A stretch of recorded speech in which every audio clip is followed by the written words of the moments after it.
Yo me vacuné porque amo a mi familia y amo a mi comunidad. Yo me vacuné para no exponer a personas vulnerables y no poner en riesgo las personas que amo. Yo me vacuné. Mi vida es importante, mi salud es importante. La salud de mi hijo, de mi familia, de la comunidad y la humanidad es importante. Vacúnense.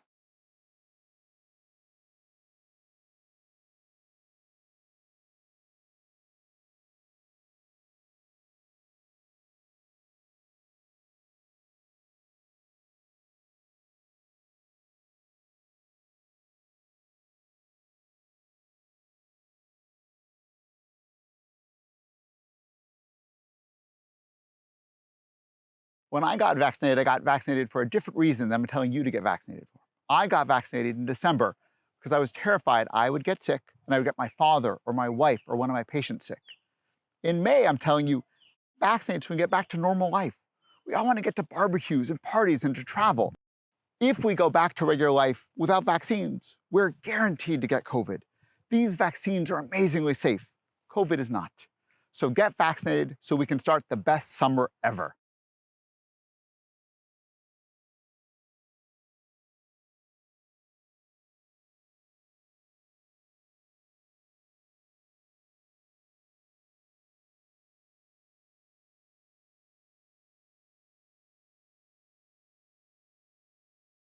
I got vaccinated for the people who can't. I got vaccinated because I want to be part of the solution. I love Mendocino County, and I want us to be able to live our lives again and build stronger communities. I got vaccinated because I believe in science. I want to protect my community, my patients, and my family. I want to do my part for others, for children who should be in school, for frontline workers who we so depend on, and for the millions of people worldwide who lost their lives to COVID this last year.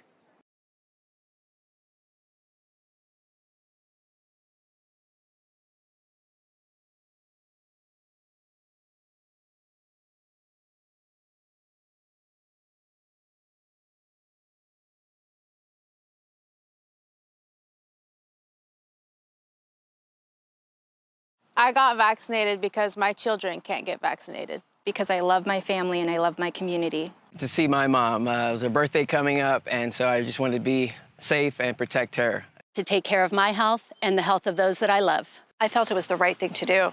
My parents are in their 90s. My husband teaches children. I'm active in my community. Not only to protect myself, but for my ohana too. Because it's the only way to stop the spread of coronavirus. So please get vaccinated.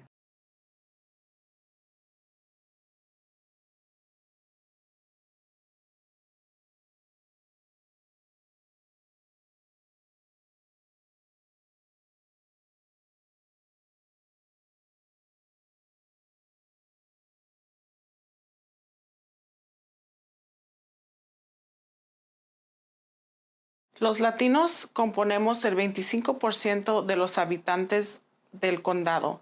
Aún así, la mitad de los casos del COVID somos nosotros. Nuestra comunidad depende mucho de la población hispana. Desafortunadamente, no recibimos la protección necesaria, así que es importante que nos cuidemos uno al otro. De este modo, no perderemos a nuestros seres queridos y podremos disfrutar de nuestras reuniones familiares.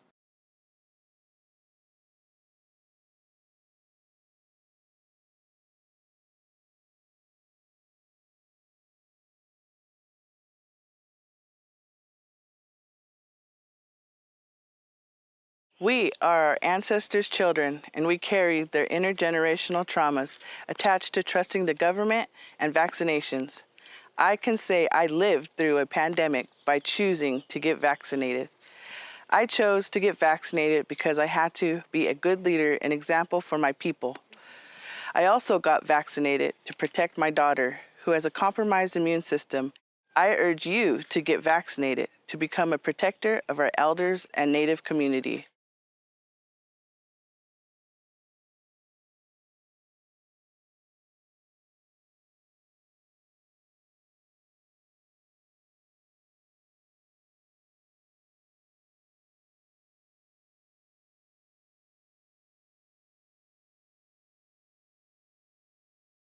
Cuando contraté el COVID me espanté, pero cuando admitieron a mi papá al hospital con la infección de COVID me espanté aún más. Por eso me vacuné, para protegerme a mí y a mi familia.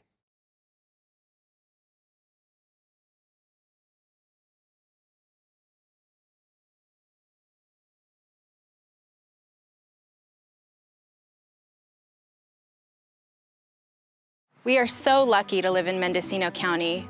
The beauty of this place is reflected in the hearts of the people who live here. We may not all look alike or sound alike, but we are all one community. During this pandemic, we need to be kind to one another. Supervisors into session, and I'd like to By invite being you to careful conduct not the to roll spread call. the virus. Supervisor McGorty? Here. Supervisor Mulhern? Here. Supervisor Hashak? Here. Chair Jurdy? Here. And Supervisor Williams? Here. All right, well, thanks. I'd like to lead us in the Pledge of Allegiance.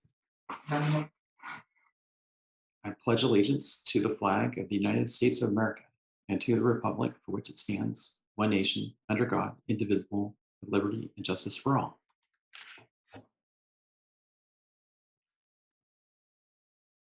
Okay, Alice, do we have any members of the public who wish to address the board on items that are not on today's agenda? Yes, we do. First on the line is Shamise Cubison.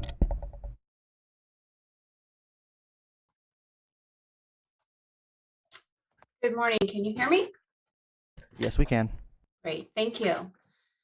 Good morning, everyone. I'm speaking this morning because I will not be able to attend today's meeting all day as there is an all-day session with the Munis developer on a major upgrade that the county is going through right now on the finance system.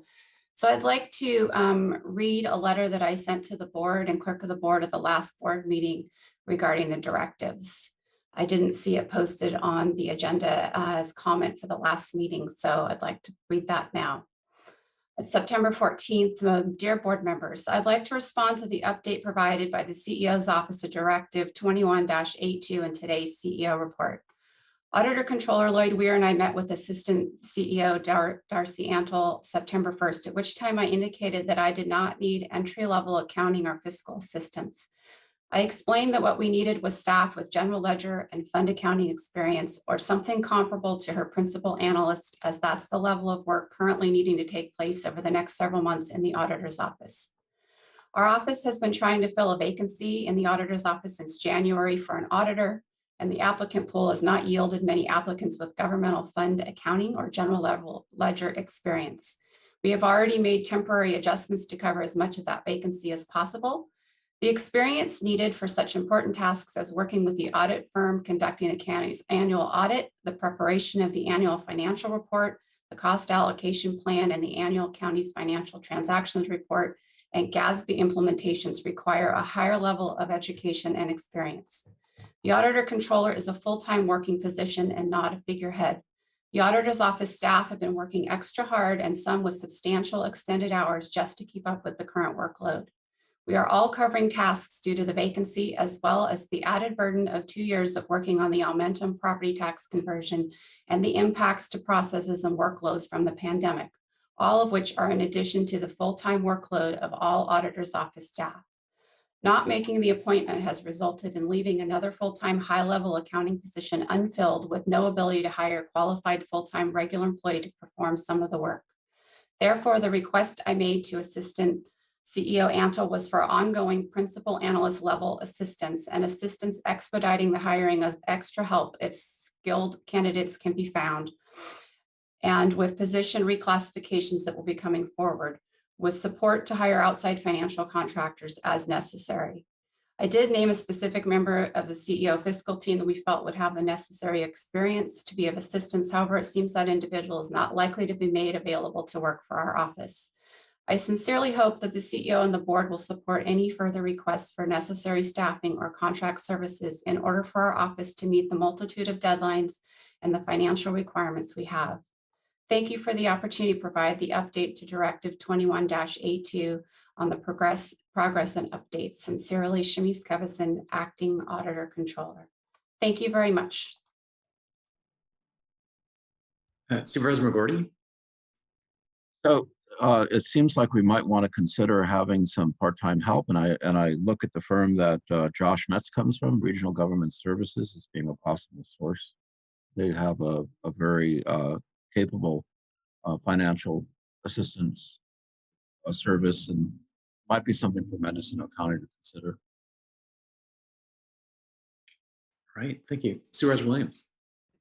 Yeah, I thought with Lloyd leaving, we might be short one FTE, but it seems that the shortage is actually more. Can we get an estimate on how many FTEs we're short in the office?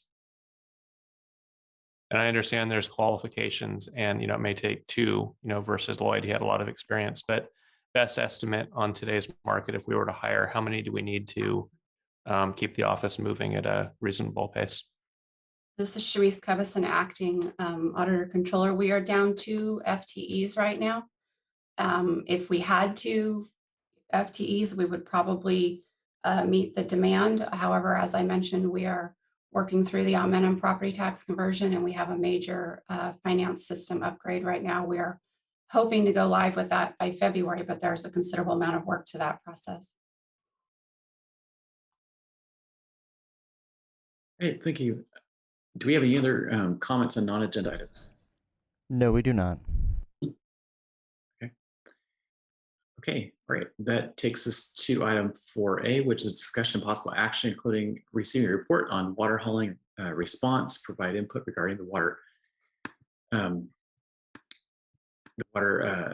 supply system. And this is from Supervisors McGordy and Hashak.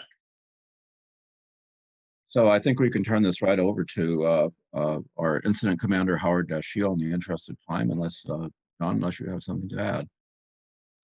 No, that would be fine.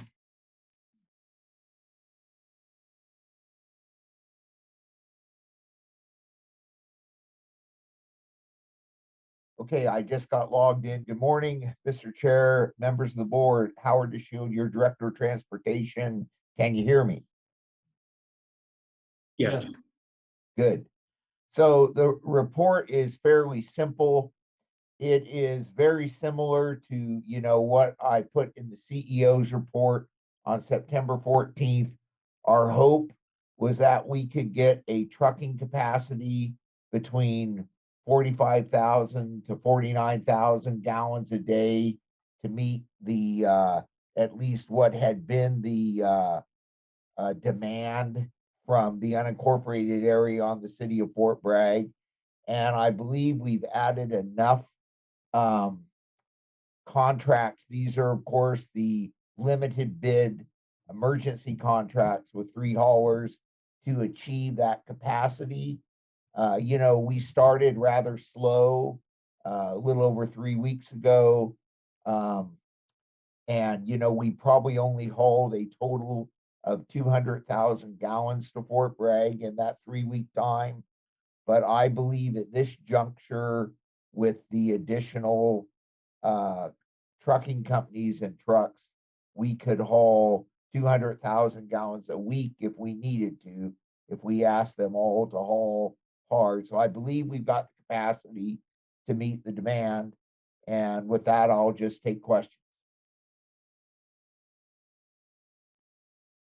Well, I'll ask a question either for you, Howard, or Josh. I was told that the state's $2 million grant was awarded for the movement of water from Ukiah to Fort Bragg. Any update on that? I guess I could take that one on. Howard Dashiell, Director of Transportation. We did get that notice on Friday. There's still details to work out. One of the more troubling details is verbally the state had indicated that the grant would cover domestic use water, residential or commercial. It appears in some of the initial documentation that they might only be funding residential. And if that was the case, our water hauling has been about 30% commercial. So that would mean that if we can't get that changed, which we will try to do as we work the details out with the state, that we would not be able to use that grant money for the commercial users. maybe Josh has got more to add on that, but that's my understanding. Yeah, that's good morning, all. Good morning, supervisors in Mendocino County. Josh Metz here with Regional Government Services. And just to follow up on what Howard said, you know, he's I look at the big print, the large print giveth, and the small print taketh away. And Howard's the small print guy, so he I'll defer to him on that particular point. Although I will concur on the 30%. You know, I've been looking at some of the haul records that we're getting from the city of Fort Bragg, and it's pretty much between two haulers, fairly right on the money there, about 25 to 30% of the hauls so far going to commercial entities. So we're hopeful that we can get all of that covered by the state funding, but I think nevertheless, it's nice to you know, have the state support on that funding. And basically, you know, from a detail perspective, the program was dated. So with our DWR programs, once you get an award letter, that's the date when you can start invoicing for reimbursement. So that date for Mendocino is September 21st. So any costs on the program that are eligible will be able to be reimbursed up, you know, from that point. And, you know, it is a $2 million not to exceed amount. And that is meant, I think the term of the letter that we got on Friday said through February 28th of 2023. So what that does is means that we can, you know, if need be, have this as a resource for the following year. Of course, we're hoping to not be there, but that all depends on a lot more things than we can control. So is that, do you have more questions, Supervisor? I think that, well, that partially covers it. So when would the county begin to be able to access those funds? You know, we're fronting the money until those funds are available. Yeah, that you know, there's kind of a paperwork process, and I saw Howard was about to jump in there, but you know, this will take some weeks to kind of get all the wheels greased on the actual money flowing, but I expect that it would be in a matter of weeks that would happen, you know, subject to, look, it sounds like there's the constraints, you know, at the auditor control. I don't know if maybe Darcy has some more comments on that. If I may, through the chair, Darcy Antle, Assistant CEO, we can start billing against the grant September 21, so the 21st of this month. I think that was your question, Supervisor Jurdy. Yeah, thank you. Oh, yeah, fair enough. Great, Supervisor McGorty. Just a comment that you know, the team that we have working on this has been excellent. So Josh, Howard, and Darcy, thank you very much for persevering on this, and it, you know, in the space of a couple of months, we put this program together, and hopefully it's going well and kind of meeting at least the minimum needs of coastal water users that have no other choice. So thank you, guys.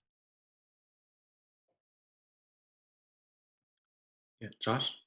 Yeah, thank you. I just thank you, Supervisor, for reminding me it is Monday. So I had a whole series of acknowledgments that I did want to make on this. I mean, it was indeed a team effort. Could not have happened without the leadership of you all engaging with the community. You know, when I began in this role a couple months back, I think my first meeting was getting a cup of coffee with you, Supervisor McGorty, before we walked into a firehouse packed with interested community members in Anderson Valley, and then went out to the town of Mendocino and met with Supervisor Williams was there on both accounts, and met with all the people there. And then we heard, you know, the urgent situation there. Supervisor Jurdy met us in Fort Bragg, and heard from that community and then back up to Willett. So it was from all of that activity that we really got the ball rolling and began engaging with our state partners. Steve Doe, who's the director of the program at DWR, has been really engaged with his team. Jason Spots and Zach Rounds at the State Water Quality Control Board. And then, all our local contractors and partners, Jordan Blau and Sarah Pierce in the county office were integral in putting the grant together. And certainly Howard and Darcy's leadership of the team, as we kind of worked through all of the steps. So indeed, I think it's worth recognizing that, from a government funding perspective, I know it may look slow for some on the outside, but from where I'm sitting, it was a successful process to at least get the state funding to support this effort. And I think it is worth noting that this is by no means the solution, but it certainly gives us a little breathing room and really, puts us in a place where we can begin to identify longer term, more strategic approaches to figuring out how to navigate a really difficult situation. Obviously, we do not control the rain, so that is the work in front of us. And but it's really that combination of players and engagement.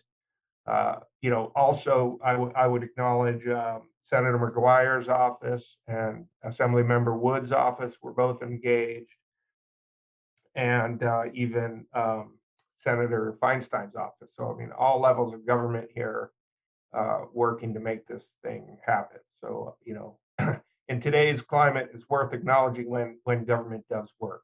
So, with that, I'd pass it to Darcy or Howard to say anything further if you had any more comments. Oh, this is Howard Shield, Director of Transportation again, and not wanting to rain on the parade that it's great that we got the state money. It goes without saying that the details will be important. The original ask the county did was for 3 years and, up to $14 million, not $14 million, but 14 million gallons of hauling. The 2 million they've awarded here for, as Josh said, that we can go into 2023 with at the maximum rate, the rate we're replenishing Fort Bragg would be about 9 months worth. And it'll be a really significant factor if that won't cover commercial. So we really need to get that changed if we can in eligibility. So we've still got some hurdles to go through. And I guess I'm the one who always looks at the glass half empty, but that's just my style. So it's good, but it's not done yet. The other large factor is the details of the contract will probably allow for these emergency contracts. They'll probably be eligible, but they'll want to see them switched out probably to a formal competitive bidding. So I'll be working on that as fast as I can because we want to make sure we have procurement eligibility. So, and I got to echo what Josh said, Janelle Rao and the GSA staff have been instrumental in the procurement we've done. They've done a lot of work there. So we followed the legal policies of the county, but the state will have its own rules. So we've got to jump through those hoops at this point. So those are my final comments. Thank you. Supervisor Williams? I just wanted to pile on thanking staff for moving this from a rough concept to actual water on the coast where it's needed. I recognize how slow government moves, is glacier speed, and yet you guys pulled it off. Thank you. I've also been reminding residents and businesses, this may be a multi-year drought. It may be the new normal. Even if local water systems were funded, we would be looking at years before there would be actual implementation, which highlights the most responsible move is to get more water storage. Those that are buying water this year need more storage. They need to fill up during the winter months and use it during the dry season. And I think it's really important that the county continue to send that message. We've waived the permitting fees and process to expedite installation. Now is the time to do it. Thank you, Supervisor Williams. Supervisor Hashak. Thank you, Chair Jurdy. Yeah, I'd just like to say the same, is that, you know, it was really impressive to see county government and all levels of government working to get this moving as quickly as possible. Certainly, it helped to get the publicity that we were getting, even though it's kind of a negative publicity about the lack of water, but I think that really helped our case. You know, we can't look at this like the long-term solution, though. We have to look at storage and all these other grant possibilities. I think that Josh Metz is going to present some further information in this presentation, but you know, this can't go on. If we're looking at greenhouse gas emissions and everything, we can't be hauling water from Ukiah to the coast as standard practice. So hopefully people can get their storage, can get some storage capacity in their both personal and commercial properties. And I think that we need to work this commercial property situation out. If the state's not going to pay for it, we need to see what's really sustainable for the county too. And so I'm glad that we're up and running, and I look forward to moving this on to the next steps of relieving this situation. Thank you. All right. Thank you, Supervisor Hashak. Supervisor McGordy. Also, a shout out to our county council for working out a mutual aid agreement between the county and the city of Fort Bragg and the city of Ukiah that made all this possible. They moved with lightning speed, and we really appreciate the city of Ukiah making it possible for us to have the water. And they really went out on a limb in many ways to be sure that we had what we needed. So really thank them. I think this is also a wake-up call for the coastal communities. I think you have a lot of deferred infrastructure, and it's time for you to start taking it serious. There's been studies going back to 1985.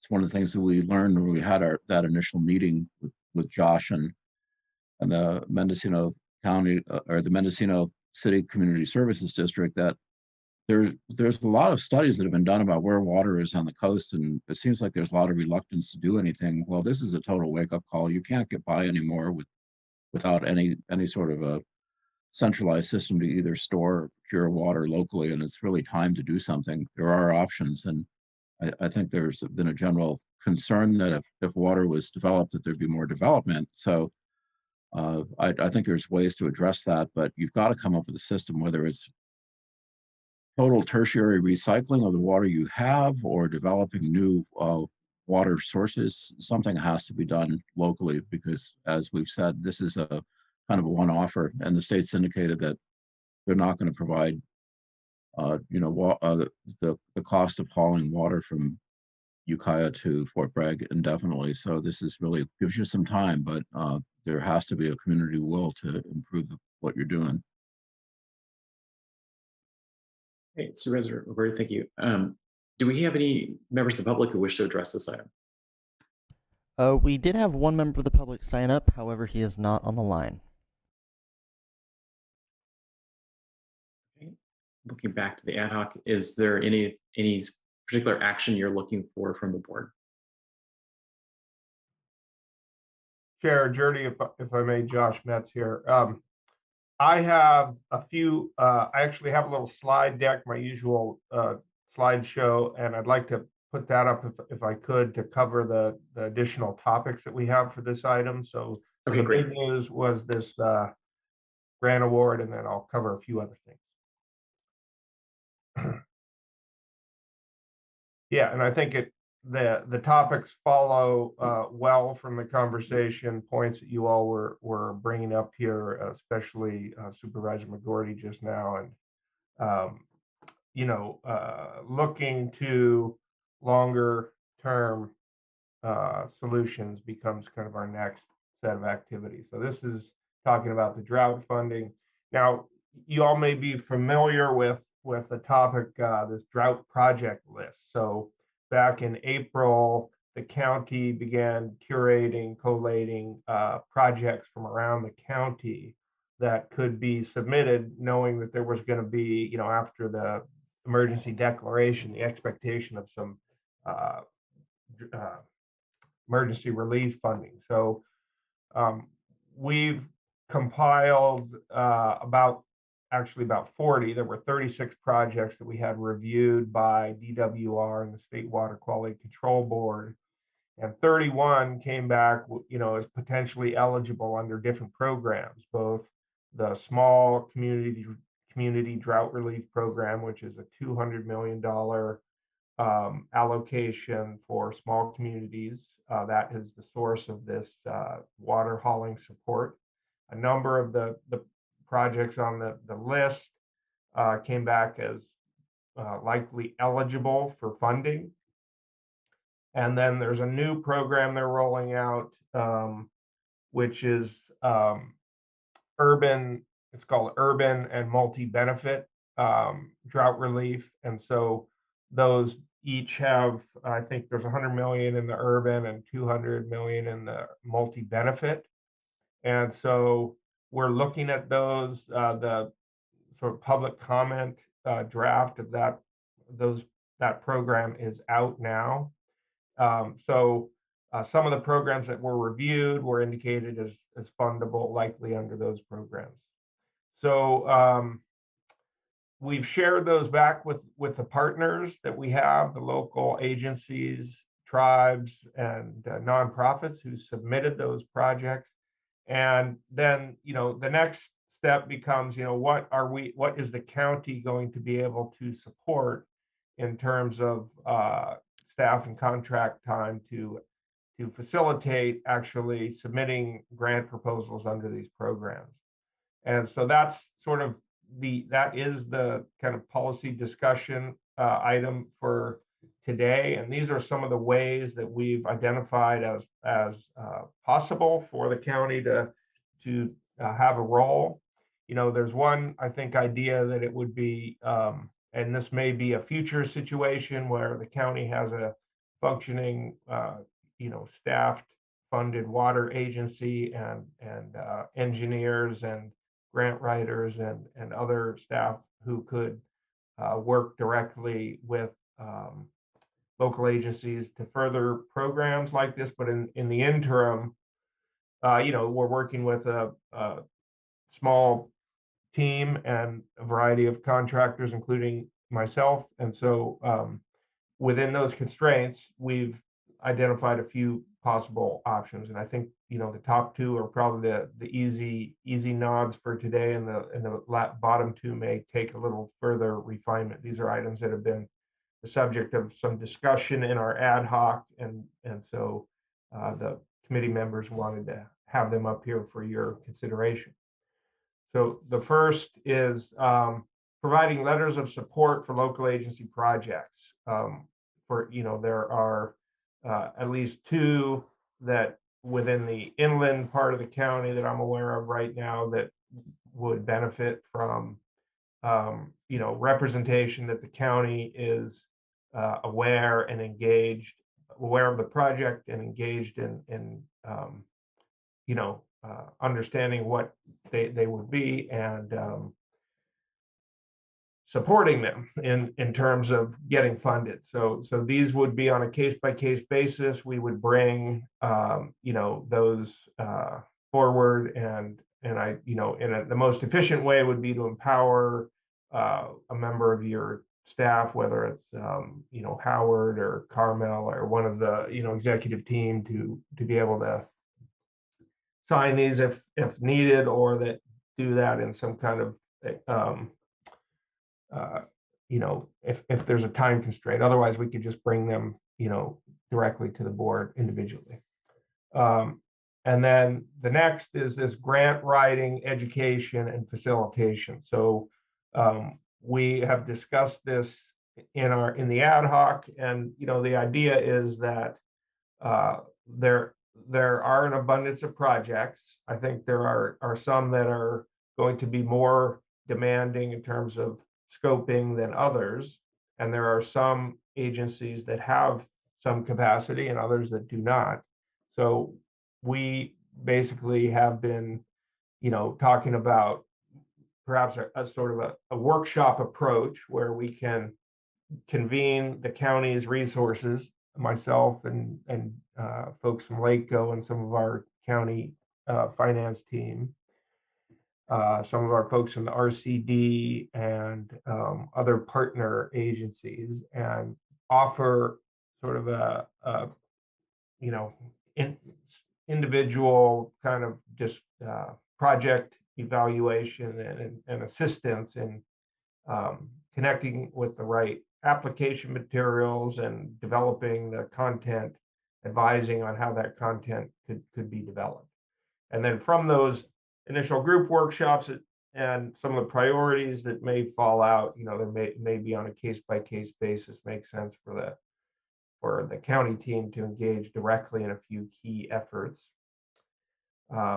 So that's item number 2. And then the latter two, the revolving loan funding. So there is this idea that some agencies may be capital constrained. And so the DWR project funding is a reimbursable grant. So like where the county has been awarded from this date of September 21st, we can begin billing back that fund from that point. But the county has had to have the funds to front to get it rolling. And so there may be a case here where county funds could be used in sort of a revolving loan capacity and the main qualification criteria for participating in that revolving loan funding could be the receipt of an award letter from DWR. So if you had that letter that described the constraints of the program, then the county would have some confidence that there are funds that will be available to be reimbursed. And then finally, although hearing the comment earlier in the meeting, this question of fiscal agency, could the county provide some kind of financial oversight and reporting capacity for small agencies that have no track record of that or no staff to do that. Now so that's a question. It didn't sound like you had an abundance of excess financial accounting folks at the moment. So that may be that could also be a role that gets contracted out, and that's also an option. From my understanding, is that a percentage of grant funding can be used to manage administrative oversight and reporting. So these are the items that we wanted to have here for further discussion. And I think as I noted earlier, I think the top two seem like we're ready to go in terms of you have myself and a few others on contract already. So there's a resource team that could put together some workshops and continue engaging with the folks that have submitted these projects, and we could with your concurrence direction, we could continue moving on that.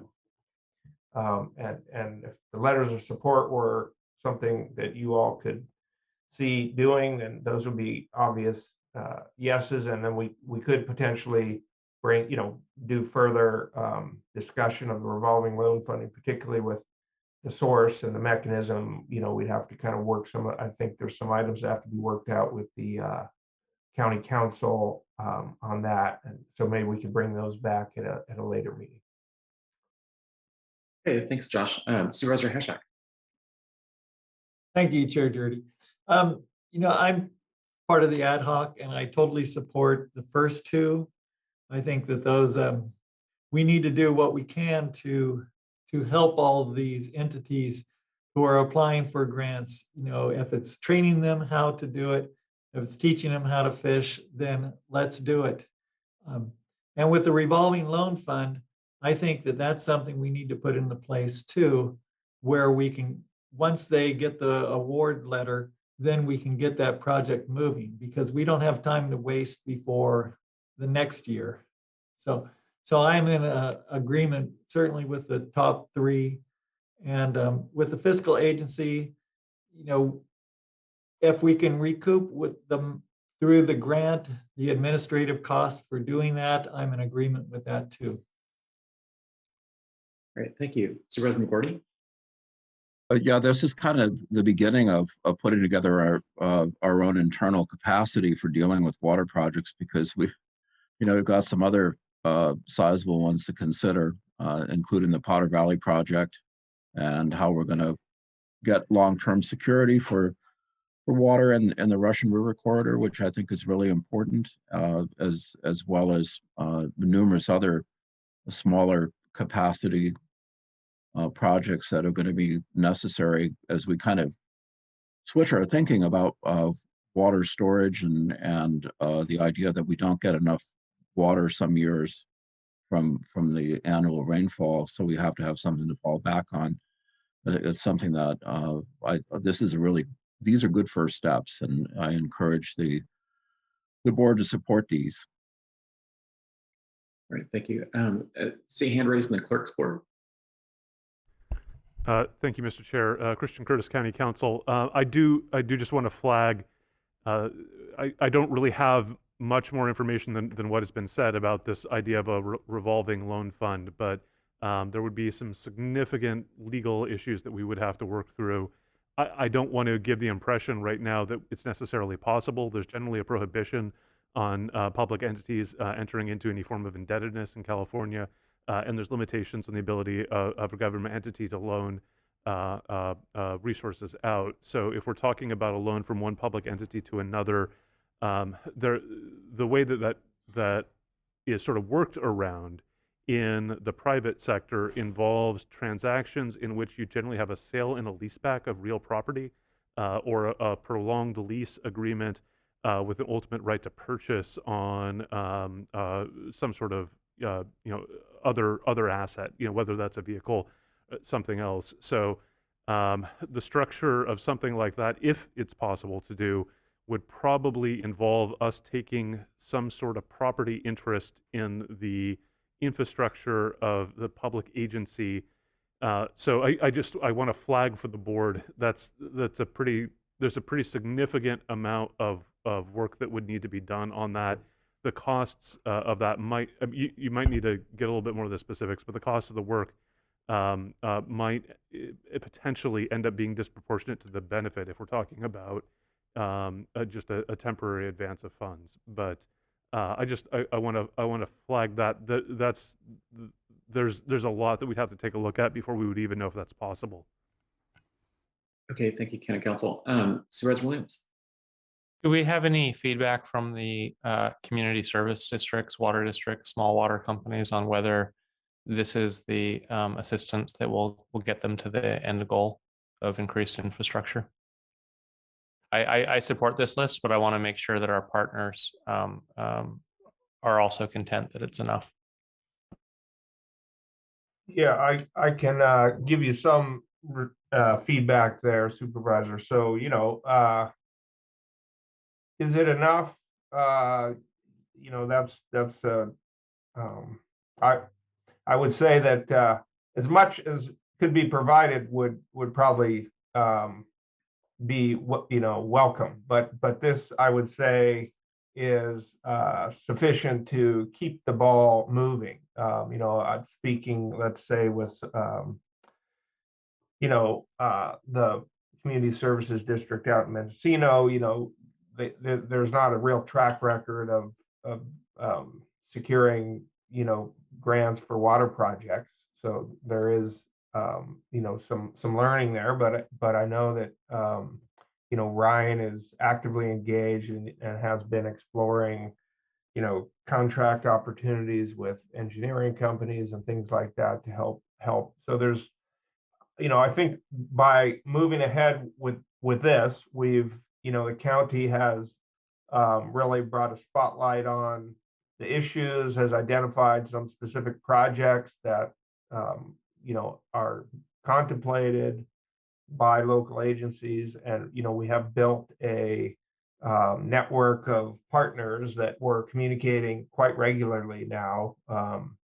And so, this I think would allow us to continue moving ahead to go for this funding. So I think there will be a need to continue to build capacity, but really getting the money coming in would allow then contracts to be signed and things to begin to happen again. This is sort of the public process way of going, perhaps less than a private sector entity might dream of, but I think that it's an important set of steps and ones that as we discussed in the ad hoc, seem like reasonable approaches, and we would continue to come back, through the ad hoc and to the board with any additional policy ideas that would help move this forward pretty much every day, every week. There are, new things coming up and all of that. So one thing that I would like to mention in that regard that is not listed out here on this list is, I think and came up through conversation with some of the water managers on the coast. One of the things is, to your point of getting storage between now and next year. Indeed, folks, that is something people can do, but you don't just simply put water in a tank and have it sit there until August and then begin to use it. There's a whole sort of water quality concern, water quality management part, and that's kind of what water system operators do. They're certified professionals in their field, and they manage the quality of water over time. And so, there is some education there that would probably be helpful, I think, and that is why we have this kind of grant writing and education part under there as well, just around the concerns and the issues with water quality and small water systems. But the Board of Supervisors here, you all have stepped up, I think, in a big way for the Lodging Association on the coast. And I think I would hope that there is recognition by the association of that support, and so that we could engage with them in a collaborative, productive way to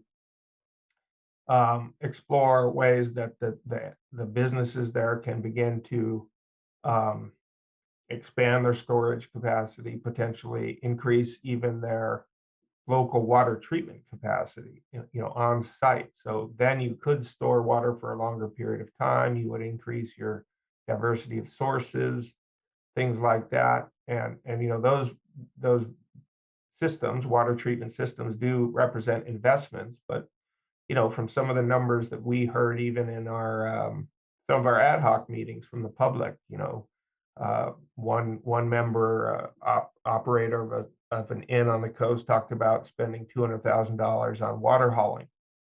And my understanding is you can buy a small water treatment system for about $125,000 to $150,000. So having a treatment system locally would mean that you could then either develop a local source and treat the water right there, or you could bring in additional water, filling additional tanks and having it available later in the season. And that's really another key criteria. So I would put this action of engaging productively and constructively collaboratively with the Lodging Association and sort of an educational process, working with them to help the industry help itself, I think would be a productive use of our time as well. Thank you. Supervisor McGordy.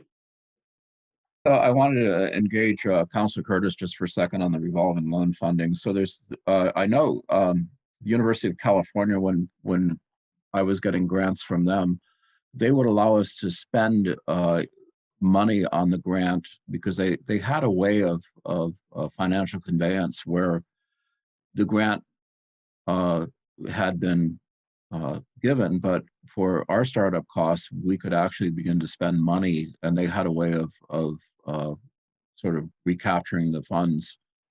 And there was an arrangement internally in our organization to do that, so that while we're waiting for the actual funding, we could start. Because so often the research we did was really timely. So you get your notification in April that you've been funded. You need to get your test plots out, but you're not actually going to see the money until July or something. So I'm wondering, first of all, if that is a possibility internally, just to have an accounting system that will allow us to expend funds that are promised but not necessarily there. And the second thing is that in the past, Mendocino County did have a revolving loan fund for economic development in the 1990s. I don't know if they managed it themselves or if it was a third-party arrangement with something like EDFC. So that would be something I just wanted to weigh in with you, and if you have any other further thoughts. Thank you. If I may respond through the chair. As to your first question, that might be a little bit more for the fiscal people, but my understanding is we already do have some mechanism of tracking essentially grant eligible costs internally that may be ultimately reimbursed from the grant. Is my rough understanding of this, and maybe I misunderstood what was said, was that there was some discussion that essentially the county might loan out funds to the districts, which are another public entity, temporarily, with the idea that those funds would ultimately be paid back from the grant proceeds to the county from the district. And that step there, the step not of spending the funds internally and then getting reimbursed through the grant, but rather taking county monies, transferring them into the coffers of a local district with some sort of agreement for repayment. That was what I was trying to flag. That step may have a high level of transaction cost associated with it. So there may, I'm not sure that it can be done just because of the general prohibitions with respect to the loans or the ability. There's two parts of that. One is the ability of the county to make loans, which the county can do under certain circumstances, but there have to be certain strings attached. The other is the ability of the district to incur in indebtedness. And generally speaking, government entities in California are prohibited, or local government entities are prohibited from incurring indebtedness except under specific, particular bond terms, et cetera. So there's some pretty strict limitations that come into play there. There are some clever workarounds that have been used with things like sale and leaseback of real property that have been held by courts not to be indebtedness, even though they look a lot like indebtedness. But they tend to be very complex transactions. You have to look at the assets of the district that is incurring the indebtedness. And the point I was trying to make is that I'm not certain if that can be done for all the districts that may be interested in something like that. But additionally, it may be a very high level of transaction cost. You may be spending a lot of attorney time. You may be recording a lot of documents for something. And I say this without knowing, how the numbers would shake out. But if we're talking about for a very short-term loan, what I would encourage is the board to weigh the cost of those transaction costs against the benefit of, whatever you're going to get from the particular loan. I think you need to look at that and have some of that information to be able to make an informed decision there. With respect to the question of the county having a prior revolving loan fund, that goes again when we're not loaning to a government entity, so we're not talking about the capacity of the other government entity to incur an indebtedness. The county does have some ability to have some loan programs, essentially for similar to say a grant program, right? So what I have seen for economic development, is similar to grants in terms of the applicable law, the prohibition on the gift of public funds, et cetera. You have to establish a valid public purpose. You've got to put a certain amount of work in administration into having a program that will be appropriately selecting applicants, making sure that it's used for an appropriate purpose, and then having some system of recouping it. But yes, that can be done. One of the things that I like to flag for the board is when there are some of these things that may have high transaction costs or require a lot of staff time, or in many cases outside council time, to be able to structure something like this. I want to flag it for the board on the front end so that you know sort of which questions to be asking and what to be investigating as part of making that decision. Well, thank you for that clarity. That helps a lot. Thank you. Supervisor Hashtag. Thank you, Chair Judy.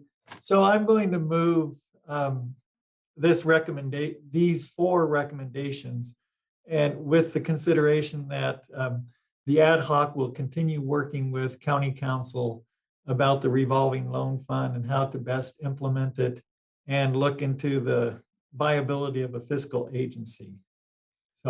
So the recommendation would be to move in those directions.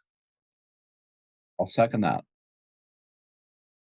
Okay, we have a motion and a second. Before we do, I'm going to ask the clerk, did we have a caller in at this time? Yes, he is still on the line. So first and last on the line for this item is going to be Ed O'Brien.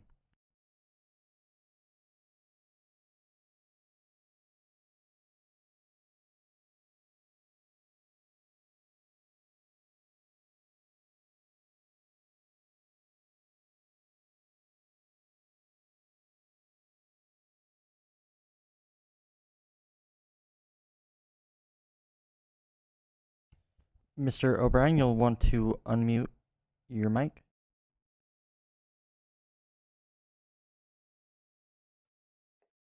Hello again. Sorry. Okay, I'm Okay, not we can good hear at you. this. Yeah, I'm just not very good at this. It's a very confusing thing to try to talk and figure out how your system works. But thank you very much for taking the time. I did want to talk about the small community districts all up and down the coast. As much as they are very talented, it's very difficult for them to go after these state grants. State grants are very difficult. The state Division of Drinking Water basically wants to work with counties and not a whole lot of small districts. I think I can only really speak to the Community Services District, but we spent over $300,000 and many years of effort to try to secure water sources. We searched up Big River, we searched up at the Woodland Station, and it was either water was not available or it was already owned by someone else. Over the years, the town has set up a system of controlling the groundwater, and that is our only real source. So we have done as much as we can, and I do appreciate any help that you can give to not just Mendocino, but all the small towns up and down the coast, because they're all going to be running into the same kinds of problems. And whatever you can do, I would appreciate it. Thank you very much.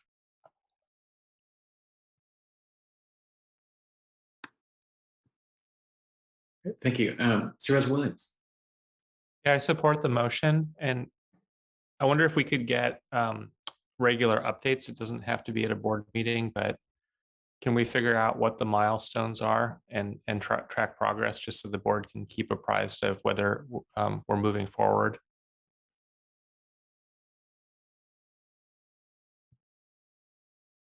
Okay. I thought I saw Josh just looking to you. It looked like you were giving a confirming nod with that. Yeah, sorry. Indeed. Yeah, I mean, we are working on this every day, and I'm happy to provide some kind of milestone notes as requested, or certainly through, the ad hoc, or however would be desired. Really, I think we're again kind of having we've set up these operation area partner meetings with the inland folks and the coast folks, where we're meeting twice weekly, or sorry, every 2 weeks rather. And that's kind of a group touch-in point. And in the interim, we're engaging with individual players throughout, the ensuing days. So how, you know how to reach me. You can ask me anytime, Supervisor Williams, or I'll report back at any formal convening that you would ask. Okay, all right, thanks. Well, we have a motion on the table. Atlas, can you conduct the roll call? This is Atlas Pearson, Deputy Clerk of the Board. I just want to verify, the motion here is the recommended action, correct? Correct. And to continue working with County Council about the revolving fund.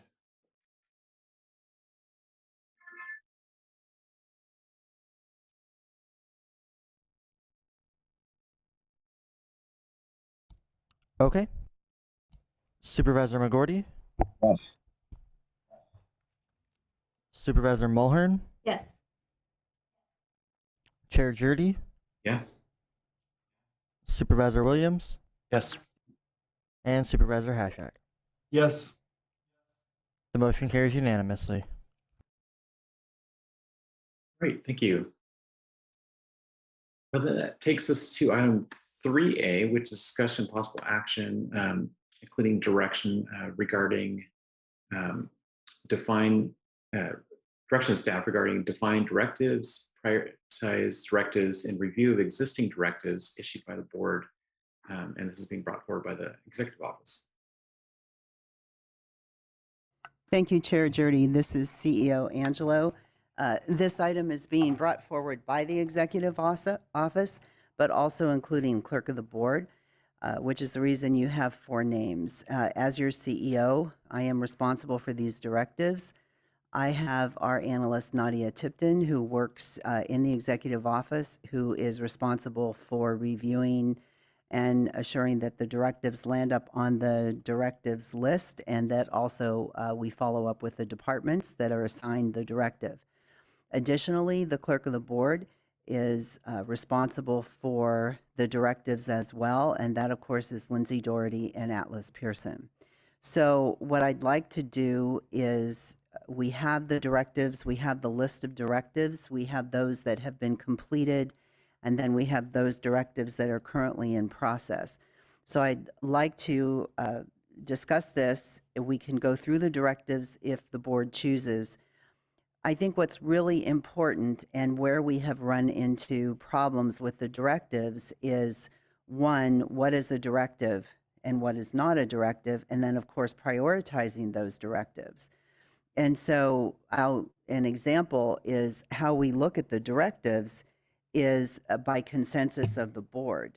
And so the board may determine that there is something you would like us to do, whether it's to follow up, bring something to one of the other committees, work with a department, or work with another government entity, whatever that directive is. And how we know that it's a directive is 2 ways. One is consensus of the board, and then the Clerk of the Board staff will ask, is this a directive, if there's any question as to whether it's a directive or not.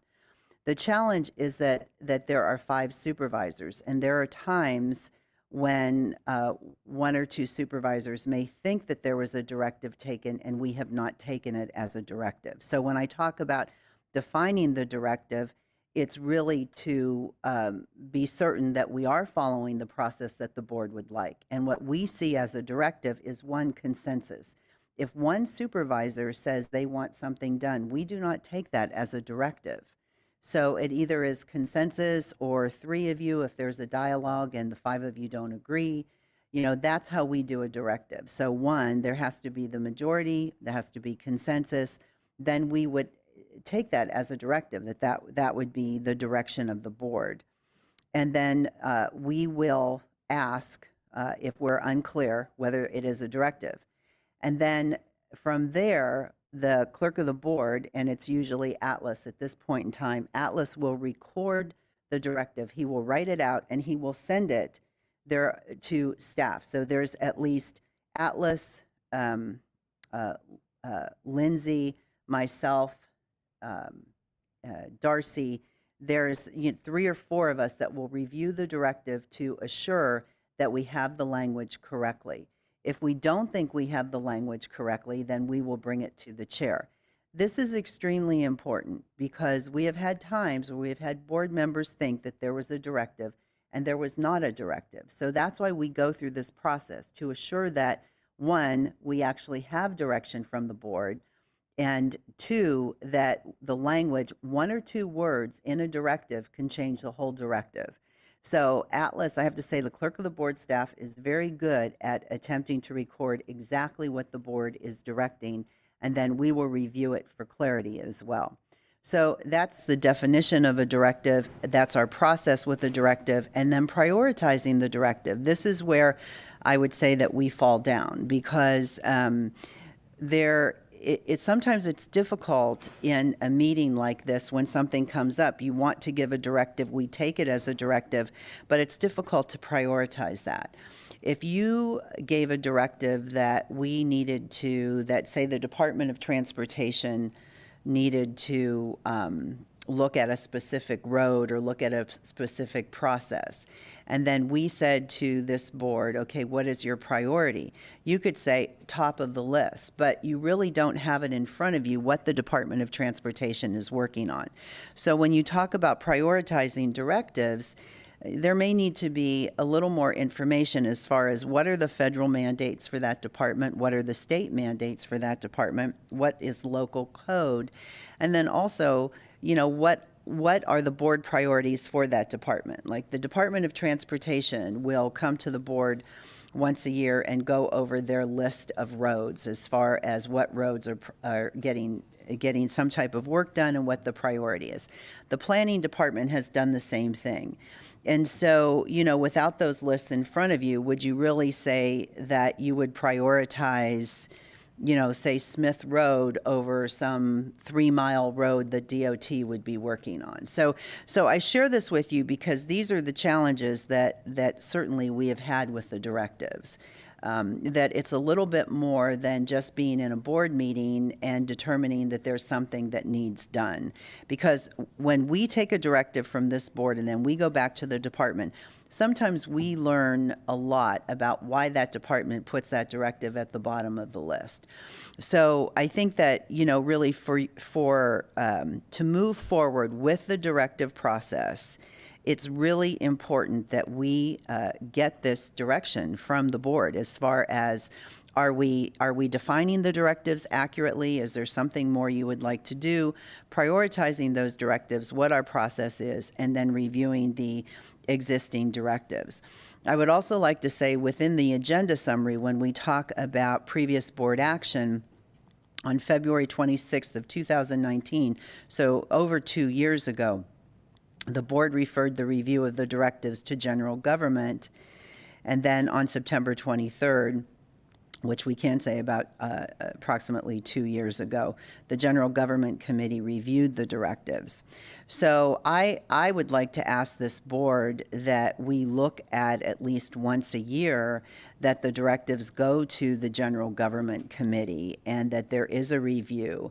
And certainly there may be some recommendations that general government would make as far as process, prioritization, how we do the directives. And so that may be something that this board would want to direct that ultimately after this agenda item that we go ahead and take the directives back to general government for review. But certainly that is up to this board. But given that we haven't done this recently, one, we wanted to do the presentation to the board to get your direction, but also to see if the board wanted to review this to general government on a more regular basis. I mean, this could be a quarterly item with general government, given the number of directives that there are.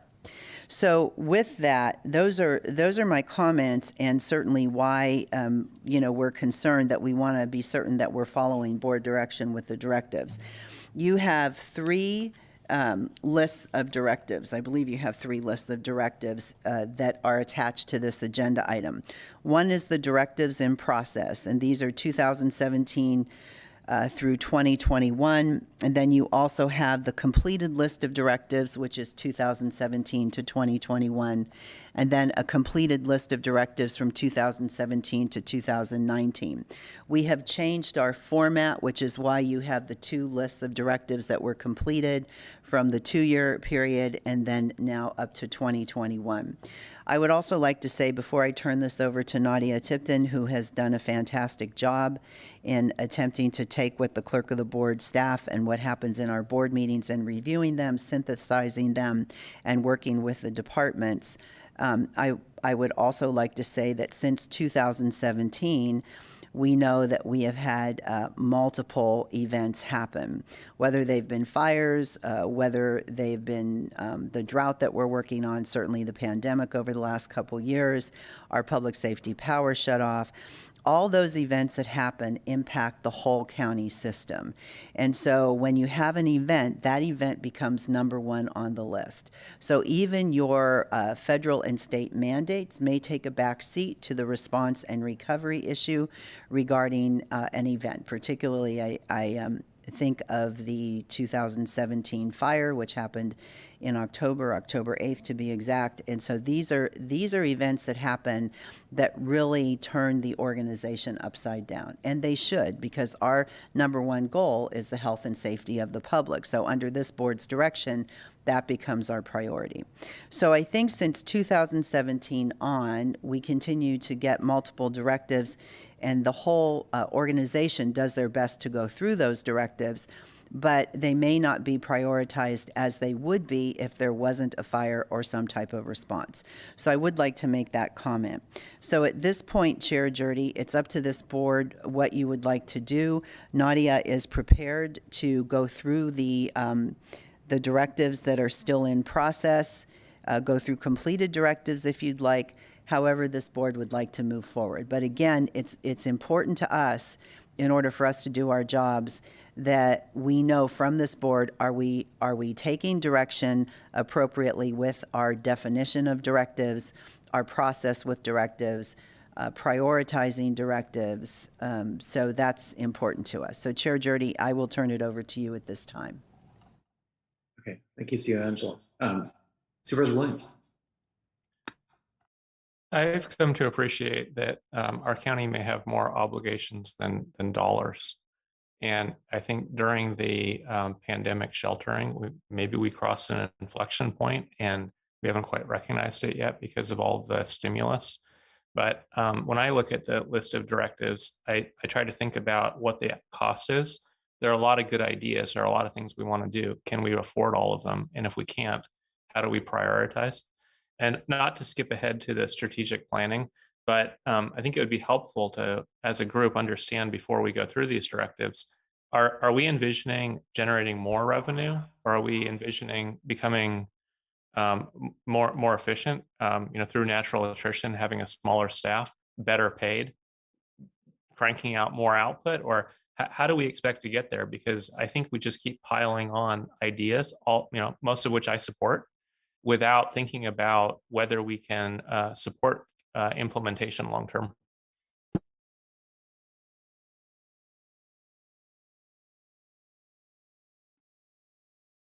Okay, any other comments at this time?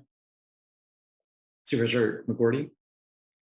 So this obviously is a long list, and two things kind of strike me is that, one, I think it would be a really good idea for us to have a champion of the ideas, so we can have someone who's actually following up along with a kind of a stale date where basically either it drops off the list or it moves forward. Because obviously if we have a list that goes back for multiple years, there needs to be some sort of review to see if we're still committed to it.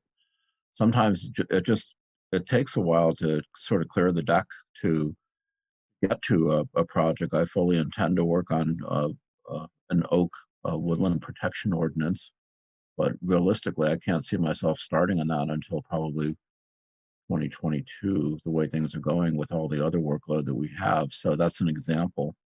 And, we don't want to lose sight of some good ideas that are on these lists, but maybe task the general government committee with going through and asking the question, is there a sponsor? Is there a stale date? Do we want to reintroduce this or drop it off the list so that the list isn't so daunting looking? And I agree with Supervisor Williams that we have to be cognizant of the fact that we don't have a huge amount of discretionary income to spend on things. So we have to think about, okay, if we're going to do this, how are we going to pay for it?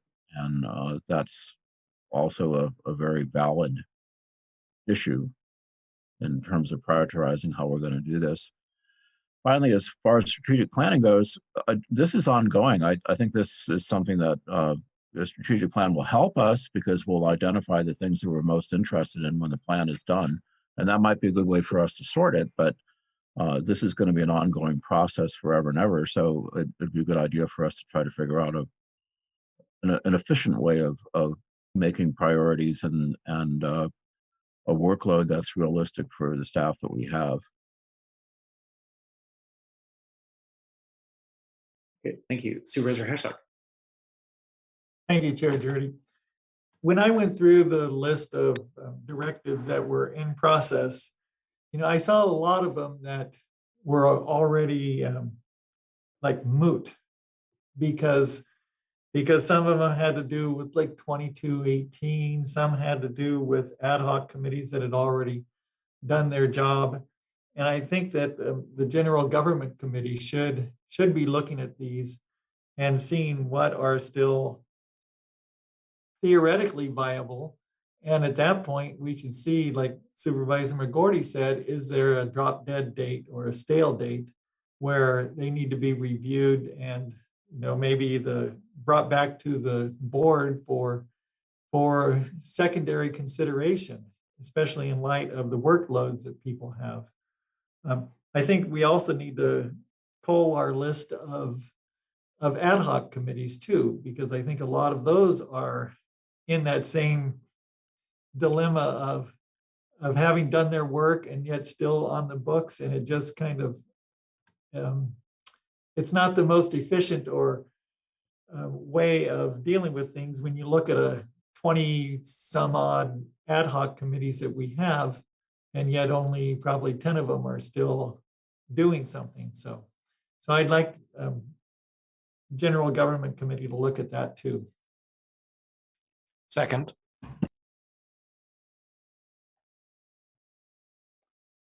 Okay. Looking to the CEO's office, is there anything else you wanted to present on this? Chair, we have the list of directives that we're willing to obviously go through if this board chooses. If you choose to spot some of them now, that would be fine. If you would like to refer this to general government, my apologies that we did not put that in the motion. So if you move forward with this motion, that referring to general government either on a quarterly basis as soon as possible, annually, however you would like to do that, I would just say that you would just have to amend the recommended action. But we do not have any further comments. But as I said, if you would like to go through the directives, we are ready and willing to go through the directives. Thank you. Supervisor Moore. Thank you, Chair. As I went through the directives, the three lists that we had, I did notice that some of my items were marked as completed and they are not. So it's fine with me if this board wants to refer that to the General Government Committee and we can have conversations about the individual directives at that point. And I also I wonder from Supervisors Hashak and McGorty, your expectations of the general government's process for directives that involve, for instance, yourselves. So Supervisor McGorty has said, he's not able to work on the Oak Woodlands item until next year. Is it your expectation that we would communicate with you in advance of that to kind of get your opinion on what you're doing, or that we would come back and ask you, can you get this done in 6 months or 9 months? What is the process that you all are expecting? So I think the first thing is just go through and call the list. Anything that has to do with Ordinance 2218 could be pulled off immediately, and that would make a significant dent. And then on the others, yeah, I think that you communicate either by phone or email. Are you still working on this, or what's your status? If it's something that like the Oak Woodland Preservation Ordinance, that you communicate with whoever is prominent in the as a sponsor. If I may, Mr. Chair, I don't know that we need to hammer this part out right now, but I just want to flag for the board that if we have the standing committee working on some items that may involve another supervisor directly, we may just need to talk about what the appropriate process there is Brown Act wise. And I think that may be a conversation I could have with the committee separately. Chair Jurdy, this is CEO Angela as well. I think that I would ask if Supervisor Mulheron will speak with Nadia after the meeting or at her convenience. There is a process if a directive is referred to a standing committee or an ad hoc, then we usually mark it off because it then goes to the ad hoc, and then the ad hoc works on it and reports it back to the board. So that right there is a process that this board may want to change. So I would just ask that if there are some directives that you see that are completed and you know they aren't completed, if you would please talk with Nadia, we'll change it on the directives list. But again, I think that's yet one more process that the General Government Committee may want to weigh in on. Thank you. Okay, thanks for both of those clarifications. Supervisor Williams. Yeah, I support referring this to general government. I think it's too expensive to do in real time here. We have a lot of staff in this meeting. I would like some clarity on how all 5 supervisors, or maybe all 3 who are not on the standing committee, can compile their notes about errors on this list and submit to the general government committee. Because looking over the list, I recognize some errors, but I don't know the status where Jurdy, McGordy, and Hascheck are owners. This is Nadia Tipton, Executive Office. If I may, if each supervisor would like to bring their edits to me, I can compile those and make red line changes that can be brought forward to the General Government Committee when we work on this. I believe that meeting will be held in December. So with that, I move we refer these lists to general government for a recommendation. I'll second that. Okay, thank you for the motion and for clarification. Do we have any public comment on this agenda item? No, we do not have any telecomments received. And through the chair, if I may, so I captured the recommended action with the addition of refer a review of the list of directives to the General Government Committee.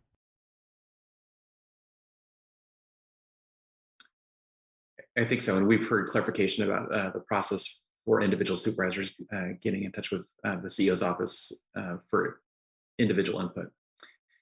Okay, thank you. Can you have a roll call? Supervisor Hascheck? Yes. Supervisor Williams? Yes. Chair Jurdy? Yes. Supervisor Mulhern? Yes. And Supervisor McGordy? Yes. The motion carries unanimously. Okay, we're going to take a break and be back at 10:30.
Next on our agenda is item 4B, which is discussion possible action regarding appointment of a Board of Supervisors representative to the Countywide Redevelopment Successor Agency Oversight Board.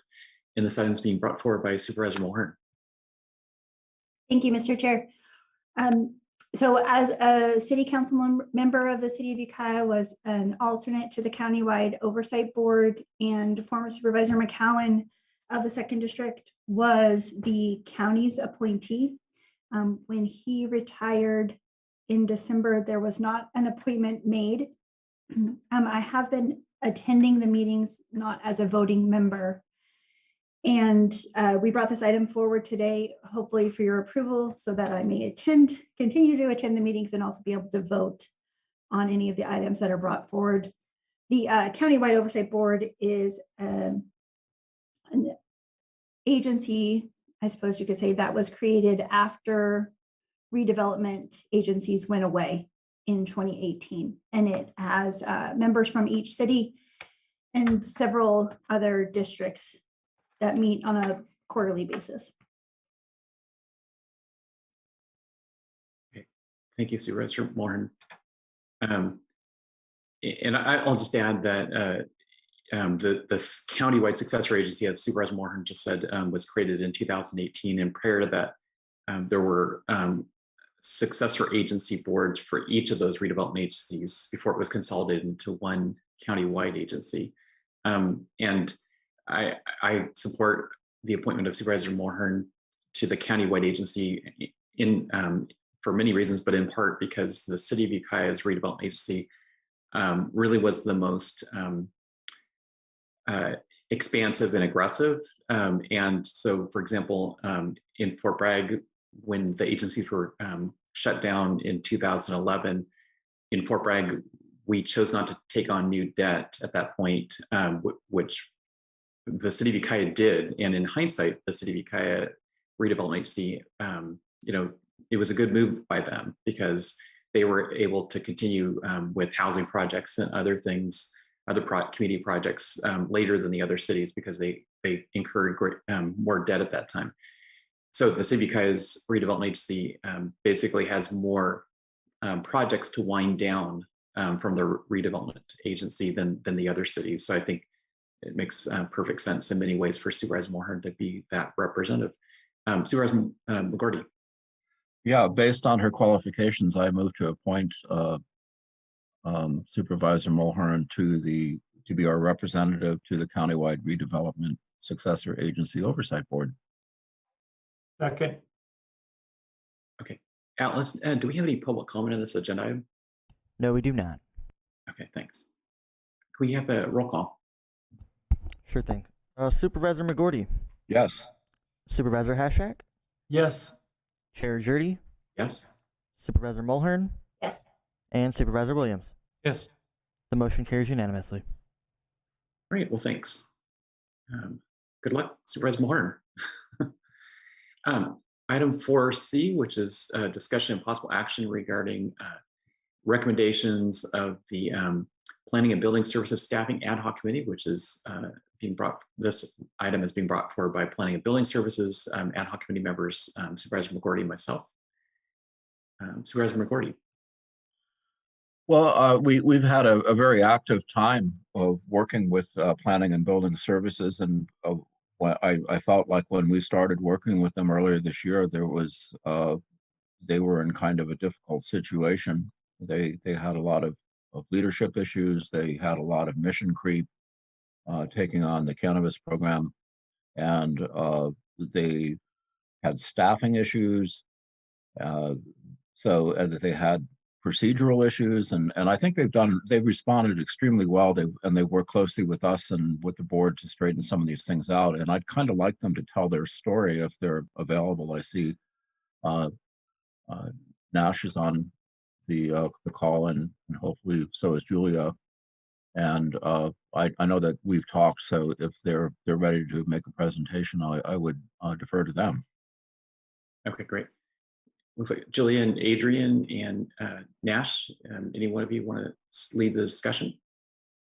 So good morning, Chair Jurdy, members of the board.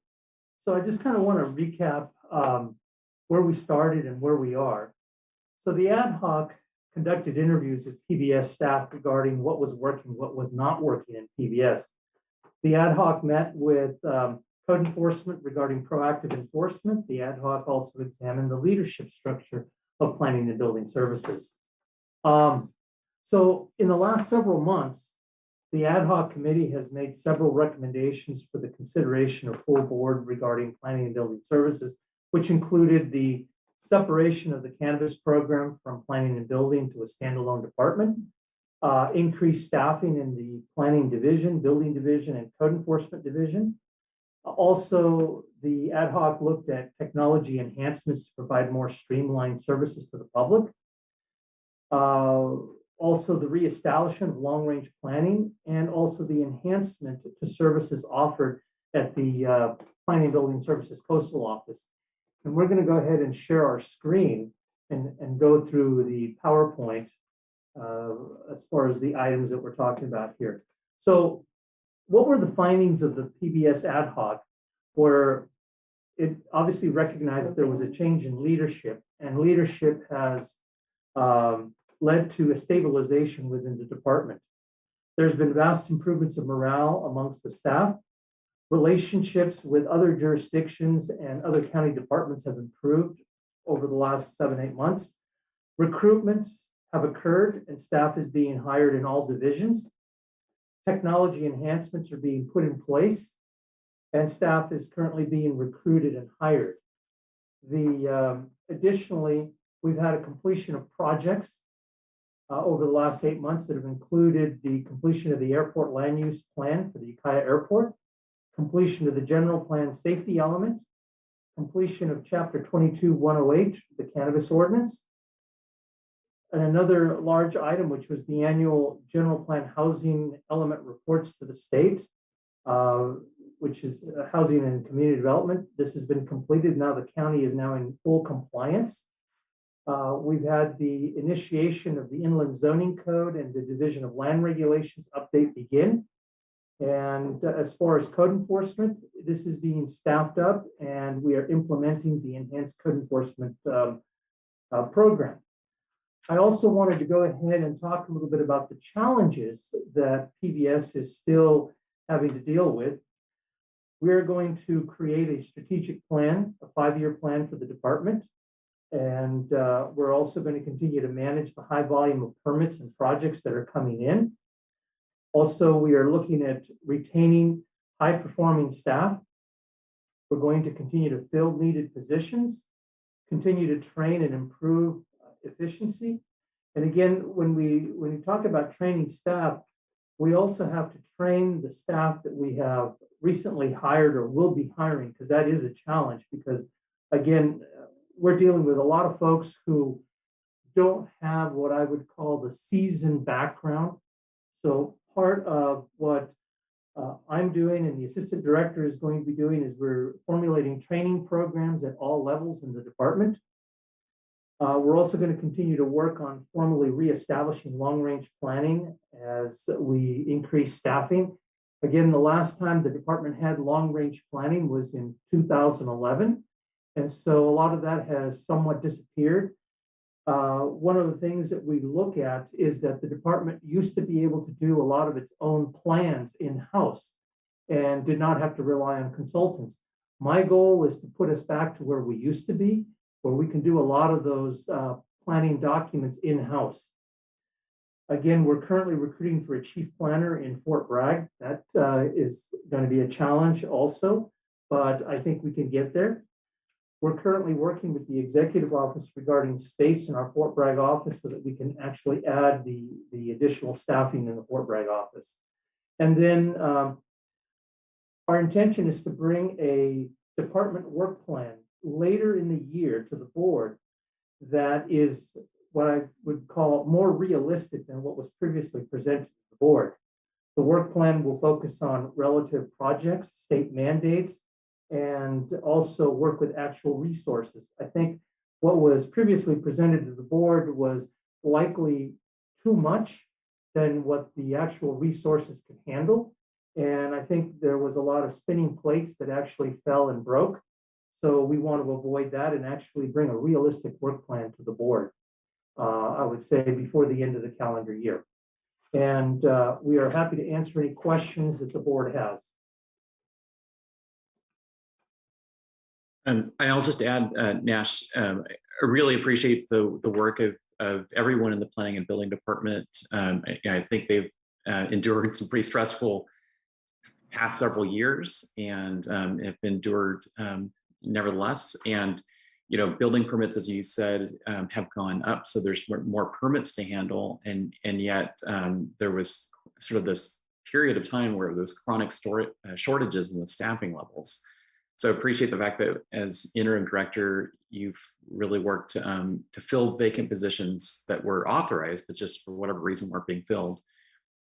You've reestablished positions such as the planner tech position, which was one of the issues that we heard from some of your staff, was that the planners were being pulled away from managing their projects to answer relatively simple questions that a planner tech could have answered at the front desk.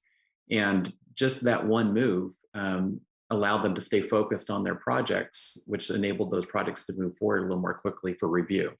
So that's just an example of some of the just sort of simple improvements that you brought back to the department and others.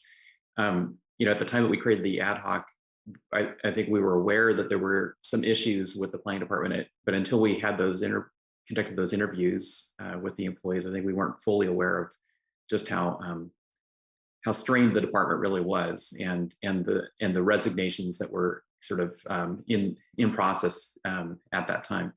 So I appreciate the stabilization and also some of the reclassifications of positions, not just the planner tech position and reestablishing that, but also reclassifying some of the positions from senior planner to chief planner, which hopefully is enabling the department to recruit suitable people for those positions, such as the coast manager. Supervisor Hashak. Thank you, Chair Jurdy. I agree with those comments, and thank you, Nash and Julia and your team for bringing it all together. I have two questions. One is that last year you were about $1 million under budget, and that was due to the staffing issues. So is this year's budget more reflective of what's happening in the planning and building services? If I may, through the chair, Supervisor Hashak, yes, this year's budget should be in line to where we should have been. Again, we're looking at the additional staffing bringing on that is being hired and we're bringing on. The technology and so on. Again, when I took over, we had a budget surplus, and for some unknown reason, staffing wasn't being hired. So we've begun that process. And as we bring on staff, we will see what we call more of a realistic budget. Okay, very good. And the other question is, in the PG&E funding request, you had a request to do the one-stop permitting, process, and it didn't get funded with the PG&E money. Are you still pursuing that idea of the one-stop permitting? If I may, through the chair, yes, I'm trying to pursue this as much as possible because it is going to take some physical improvements of the front counter. It will require some additional technology, and it will require the completion and building of new workstations. Because my goal is to actually have a one-stop shop where we can have environmental health, the fire agencies, building and planning, and with building being the last in the Ford review, where the individual can come in, go through each of the departments, have a permit ready to be issued, and then just move to the front counter for an issuance of the permit. Okay, thank you. Thank you. Supervisor McGordy. So a couple items. First of all, it's so important for us to have a good planning department because this is one of the major interfaces between county government and the general public. And when people are working on a project, there's a lot at stake. There's time, there's money, and people get easily frustrated if they can't get prompt and swift answers to their questions and accurate answers. So it's really a goal, I think, of our board to be sure that this is functioning well. And I'd just like to say that of the assignments I've had so far working as a supervisor, this is one of the better ones in terms of outcomes, and I've been really happy to see things improve. I would like our ad hoc to continue because I don't think our work is done. So I'm sure that Supervisor Jurdy and I agree that this should go on at least for a calendar year. And that's basically what I wanted to communicate. Thank you. Any additional board questions or comments? Supervisor Mohan? Thank you for the presentation. I'm hoping that the slideshow can be forwarded to the clerk of the board and uploaded for public review. Thank you. If I may, through the chair, Nash Gonzalez, interim director, the slideshow has been provided to the clerk of the board and is available. And I guess one last comment I have is I'd like to thank the ad hoc and the board for actually examining the department and providing the recommendations that the ad hoc did, but really drilling down into what the issues were and basically providing me with the latitude to correct those issues. So I thank the full board for this. All right. Thank you, Nash, Julian, Adrian, and everyone else in the Planning and Building Department. Code enforcement. Do we have any public comments in this item? No, we do not. Okay. Well, Supervisor McGordy said we're proposing to continue the ad hoc at least to the conclusion of this calendar year or fiscal year. I guess, no, I think it's just the calendar year we're looking at. Supervisor McGordy, correct? Yeah. And we may report back with some additional items if needed. Okay, do we have any comments from County Council or Clerk of the Board's office? No, we do not. We just have one note about the chair script. Due to the extra time, we are ready to do 3B before lunch, if that's something that you guys would like to do. Sure. Okay, great. Well, then that concludes item 4C, and we're going to go on to 3B, which is discussion and possible action including acceptance of an update of the county's diversity, equity, and inclusion efforts. And this is being brought forward by the Human Resources Department. It may take them just a moment to log into the meeting.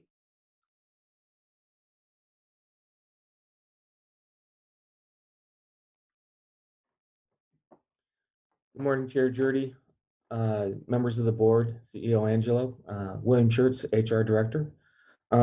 Yes, this item is in response to presentations and requests from advocacy groups in the county. The Board of Supervisors directed the CEO and the HR Director to move toward drafting a position description, recruiting and hiring a position tentatively referred to as an equity officer. I have Ann Mulgard. She's been leading this effort, and I'm going to turn that over to Ann so that she can provide an update.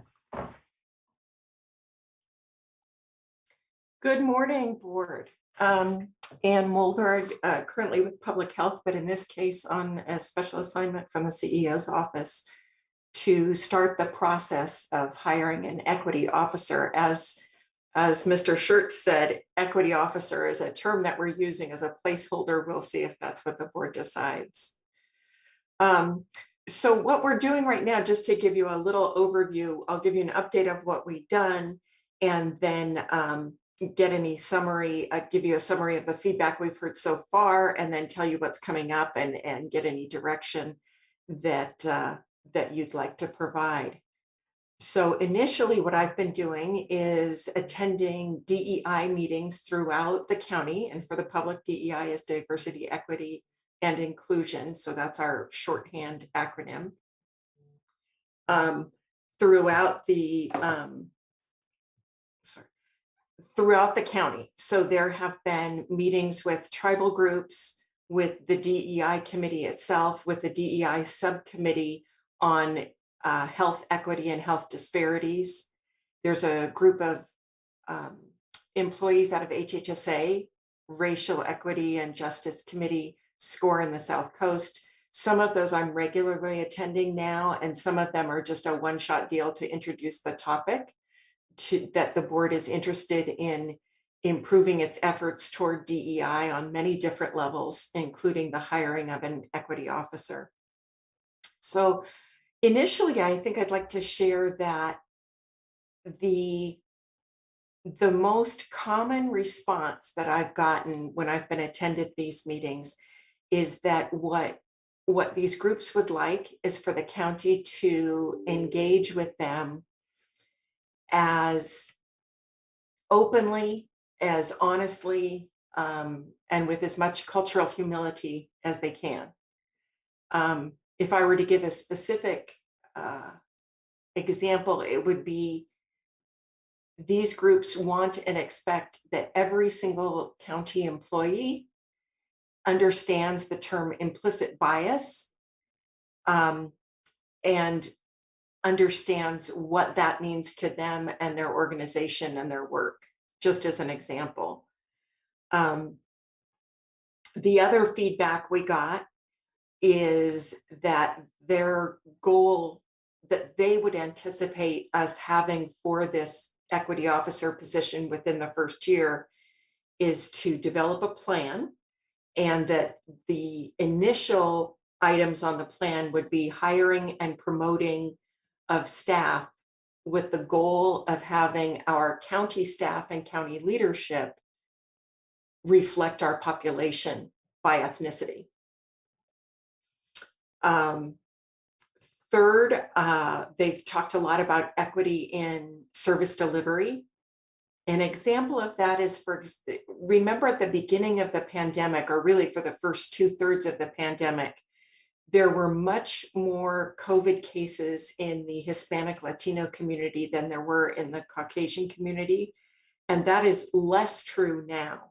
So those gaps are coming together. There's still a vaccinations, a disparity in vaccinations. 65% of Caucasians are vaccinated and only 55% of the Hispanic Latino population. Hospitalizations, the big divergence there is there's an overrepresented people in the hospital due to COVID among the Native Americans in our county. So those are some of the equity and service delivery and outcomes from county projects that the groups would really like us to be paying close attention to that data, reporting out on that data in a transparent way, and then working with all the groups in order to see what are the best ways we can address this. The next thing that's happening is from those meetings, I drafted a position description. It's just a very broad-based position description, and that's gone out for comment to the groups that I've been meeting with because we wanted to incorporate their comments before we brought it to you. Some of the interesting issues are going to be, of course, the goal statement, which isn't always something that happens in a Mendocino County job description, but because this is such a new job description, we'd like to start out with a goal statement. The educational requirements, is it bachelor's or master's with experience, or is it a combination of any amount of experience and education that would lead one to be qualified for this position? Salary is interesting. When we compare our salary with the 10 groups that we are required to compare to by our negotiated agreements with our labor groups, there's only a few of those that have equity officers, the city of Santa Rosa and the county of Sonoma. So we also have a little comparison chart that include those and the recent cannabis hire, because it seems like it might be a similar kind of thought that the person has a particular area of expertise. A question has come up quite a bit about the bilingual, bicultural required term that we see on some job descriptions, but not really here at the county that much. And I think county council might be able to explain that better than I could. about why we probably won't use the term bilingual, bicultural required, because it opens ourselves up to other kinds of civil rights claims. What we would do is ask for experience that shows working in a multicultural environment effectively over many years and having experience, both experience and education and theory about working cross-culturally. And I'm not sure if Coco is on the line or not, but they could probably explain better why that might not be a requirement in the job description. I would be happy to speak to that if you'd like, Mr. Chair. Please go ahead. And I know we've touched on this in some other contexts, but as an employer, as a government employer in the state of California, the county has some limitations as to what it is and is not allowed to consider. So we've talked previously, I know, about limitations under, say, the 14th Amendment and just general inability to use racial or ethnic classifications for certain things. In California, it actually goes a bit further. If you remember back to Prop 209, government entities are actually prohibited from considering race, national origin, and a variety of other factors in any sort of hiring decision. And they're prohibited both from discriminating against or providing any sort of preferential treatment on that basis. I actually thought I was going to have to amend my presentations on that topic, given that Prop 16 had proposed repeal of Prop 209 this last November. That being said, Prop 16 failed, so it is still the rule under the California Constitution that as a government employer, we simply can't be considering race, ethnicity, et cetera, as part of the hiring process. And while we can look at things like reducing barriers to entry, I think that implicit bias is certainly an area of good focus and concern, and certainly we want to make sure that we reduce those obstacles that we hadn't previously seen that had been sort of naturally invisible, if you will, or easy to miss. That we're not allowed to sort of offset that by creating some sort of preference or even a preferential indication in the hiring process. So, for example, one of the cases on point actually required additional outreach. This can get a little bit confusing because there are sometimes things that we're required to do as part of federal grants that will require outreach to certain minority-owned or historically disadvantaged business enterprises. The California law does still allow us to do if it's a requirement of a federal grant, but otherwise the county is simply prohibited. And I'm happy to answer any questions.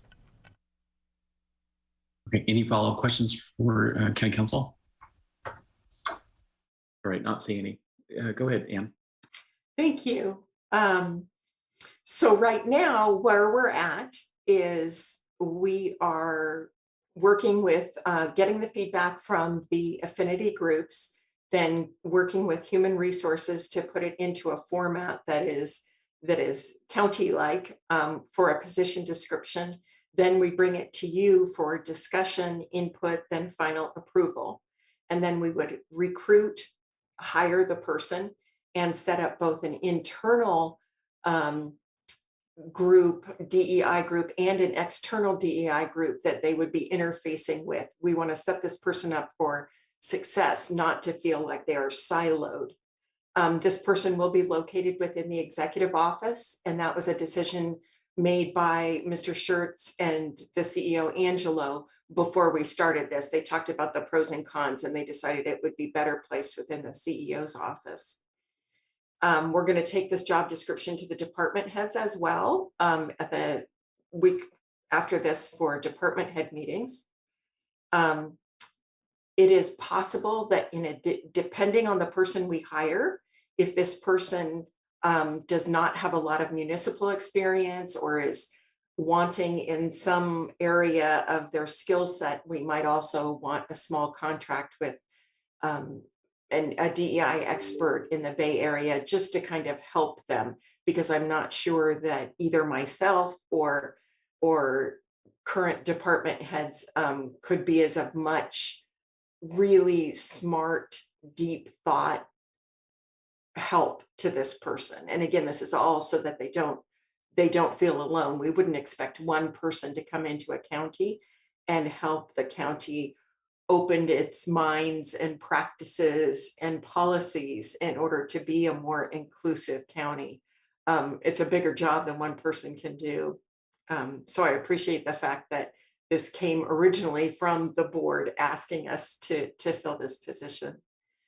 Final questions that you might have for me, or is there any research or information you would like me to prepare for the next time that I'm before the board on this topic? Thank you. Supervisor McGordy?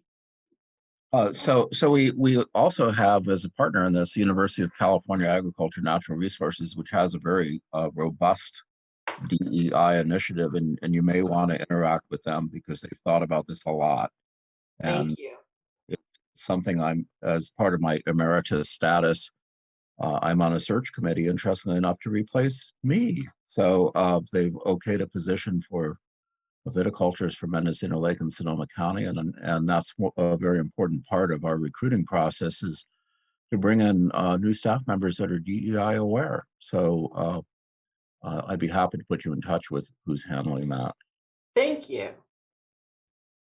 Good, thank you. Supervisor Hashak? Thank you, Chair Jurdy. So I think you're really on the right track with this. I really appreciate the work that a lot of people have put into it. I think that this will be part of the strategic plan, or I certainly hope it's part of our countywide strategic plan, and that we can move forward. And it will probably help with the goal is that it helps with the recruiting of staff too from communities that haven't always been directly recruited from. And so I hope that we can benefit in a lot of ways from this plan. So thank you very much. I see a hand raised over in the chambers. Thank you, Chair Jurdy. This is CEO Angela. I would like to thank Ann Mulgard for her work. She stepped up. Obviously, she wears multiple hats at this point, but she stepped up and she developed a plan to be extremely inclusive as we review the position, what the needs are, and her recommendations to my office and to Human Resources as far as moving forward. So again, I just want to thank Ann for her work on this. Thank you. Thank you. I do have a question, Ann. Earlier you talked about the person's experience, and I would hope that here in 2021 we would be able to find someone with relevant county experience or local government experience, but that also might not be the case. So is the job description, did you say it's being worded in such a way so that they aren't required to have that local government experience? Because I'm just concerned we might not find the person with the right skill set that has that local government experience. That's just my question. I agree. I put out the job description as kind of an option A is a BA plus 3 years, option B is an MA plus 2 years of experience, or option C is the relevant experience in education. And then as a desirable quality, it's work with municipalities in some way, shape, or form. So we'll see what feedback comes back from the community. And then ultimately it will be your call as to whether or not that municipal experience or local government experience is a requirement or not. Thank you. Supervisor McGordy? And a lot of times educational institutes are very involved in DEI, so I would hope that'd be another potential source of qualified people, who have worked in this area, because I think that they're probably leading the pack a little bit more maybe than local regional governments are. And it could be that I'm being too pessimistic about the quality of the pool we're going to get. I'm sure we'll get some good people, but whether it's the exact match that we were hoping for, probably not.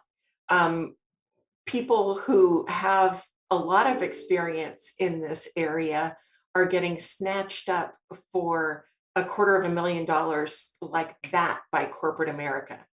After George Floyd's death, everybody's trying to hire these people. So unfortunately, we're in competition with a lot of other people.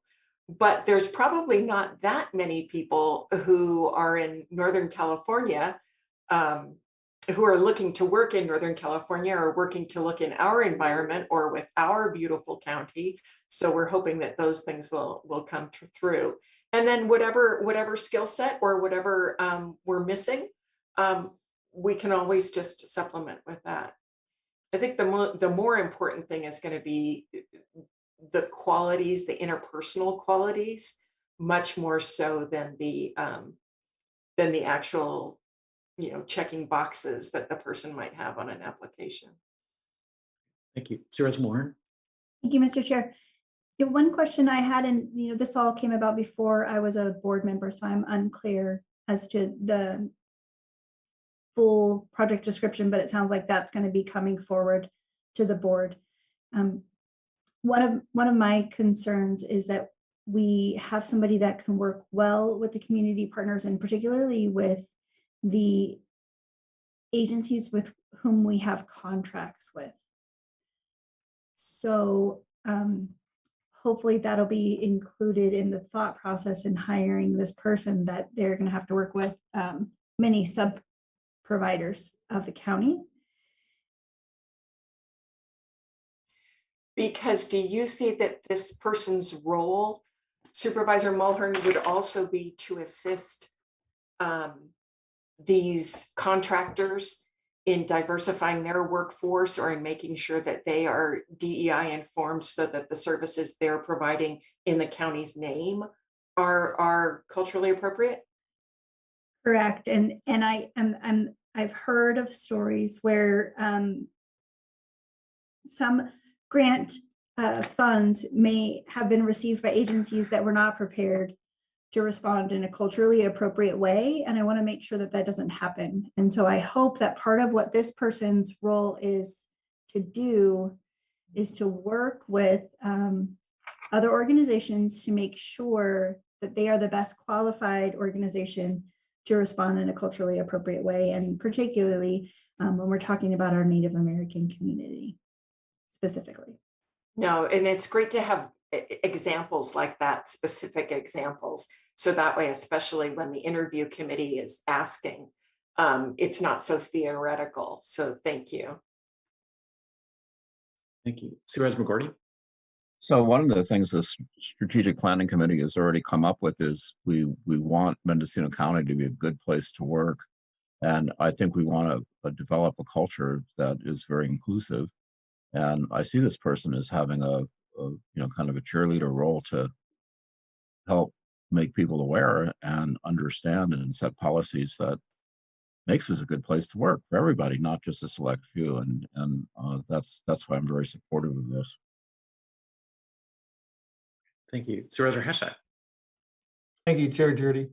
I think another part of that, what Supervisor Mulhern brought up, is that we should have a person who's cheerleading when we're looking at agencies to provide services to the county, that they can look at it through that lens of diversity, equity, and inclusion, and making sure that that is one of the criteria that we're choosing agencies to perform work that we're not doing ourselves. So I would like that person to be, at the very beginning, providing that kind of viewpoint. Does that make sense to you, Anne? Well, it does, and it's interesting. I mean, what you and Supervisor Mulhern have brought up, that I do not remember that being listed as either a key quality or anything, but I think that's important enough that we actually list it as an anticipated deliverable that this person will have, is not only leading internally and then being a participant countywide, but also helping the county to see those issues among its RFP processes, among when you do an RFP and no companies or people or nonprofits of color have applied? What does that mean? And kind of trying to shape that from the get-go so that we just do a better job. Exactly. Thank you. Thank you. Supervisor Williams. And when you use the word internal, can you clarify whether that includes our extra help? Most definitely includes extra help. So when I was saying internal, what I meant was anybody who receives a county paycheck, whether they're elected or an employee. And then by external, I meant anybody who does not. Thank you. All right. Well, thank you, Ann. Alice, do we have any public comment on this agenda item? No, we do not. Okay. Well, thank you for the update. Are you looking for any additional feedback at this time? Not, I think what I've already got is great, but then if anything else does occur to you, or if there's any data or information that you'd like before the next presentation, which I would anticipate would be in 3 or 4 weeks by the time we integrate the feedback into the job description and then present it to you, feel free to just write directly. All right. Well, thank you for your time. Yeah, thank you. And just confirming no additional feedback from HR or the clerk of the board's chambers. William Schurtz, HR Director. No additional information from me. Okay. All right, thanks. All right, well then at a little bit after around 11:15, we're gonna adjourn the morning session and come back at 1 o'clock. Excuse me, Chair Jurdy, being that it is only 11:15, we have confirmed and HR is ready to present 3C as well. And when we could potentially have it all done by lunch. This is fantastic. All right, well, with that, HR, do you want to move ahead with the last item of the day, 3C? Yes, sir. Chair Judy, William Schurtz, HR Director.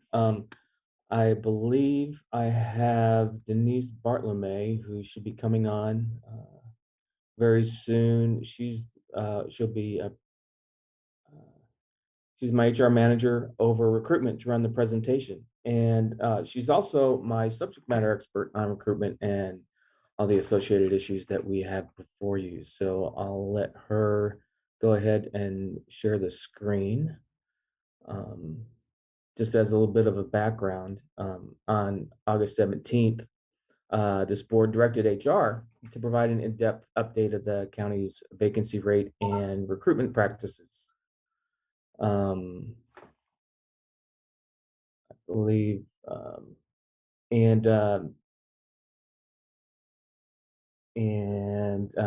it's this presentation is to help understand the challenges in maintaining appropriate staffing levels across the county. Okay, thanks. Denise, can you unmute yourself? Hello. Yeah, we have audio. Okay. I'm trying to figure out how to share the screen. Our Zoom moderator would have sent you a kind of like almost a request. Oh, here it is. Notifying you to be a panelist. That'll allow you to share your screen.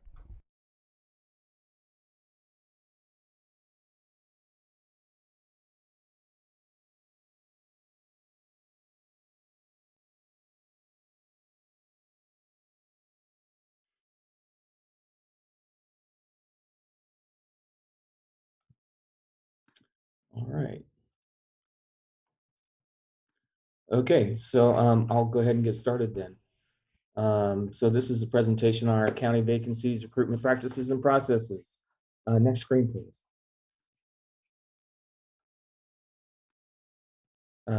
Today's presentation, I'll be discussing the county's recruitment process, our countywide vacancies and department vacancy rates, some recruitment statistics and trends, advertising costs associated with our recruitments, and the turnover rates regardless of tenure and turnover for those within the first year of employment, and some retention issues. what I'm trying to do is I'm hoping to take some of the mystery out of the county's recruitment process and provide a larger picture of vacancies than what's normally seen in the vacancy and recruitment reports that you see attached to the CEO report on a monthly basis.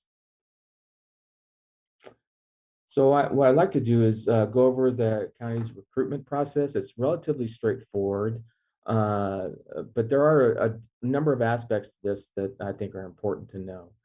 So first of all, departments are the ones that determine whether or not they need to fill a position. So what they do is they submit a requisition to fill one or more positions to HR. Step two is HR and the executive office review the requisitions, and the executive office approves those requisitions to move forward within the recruitment process.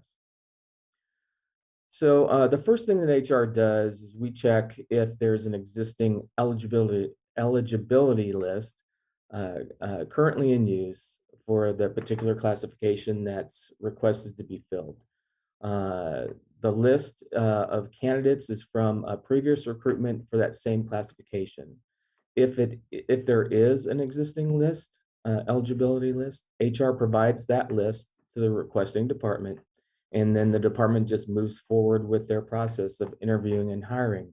So it's more of an accelerated part of this process if we already have one of those existing lists. If there's not an existing list, HR would then open a recruitment for the classification.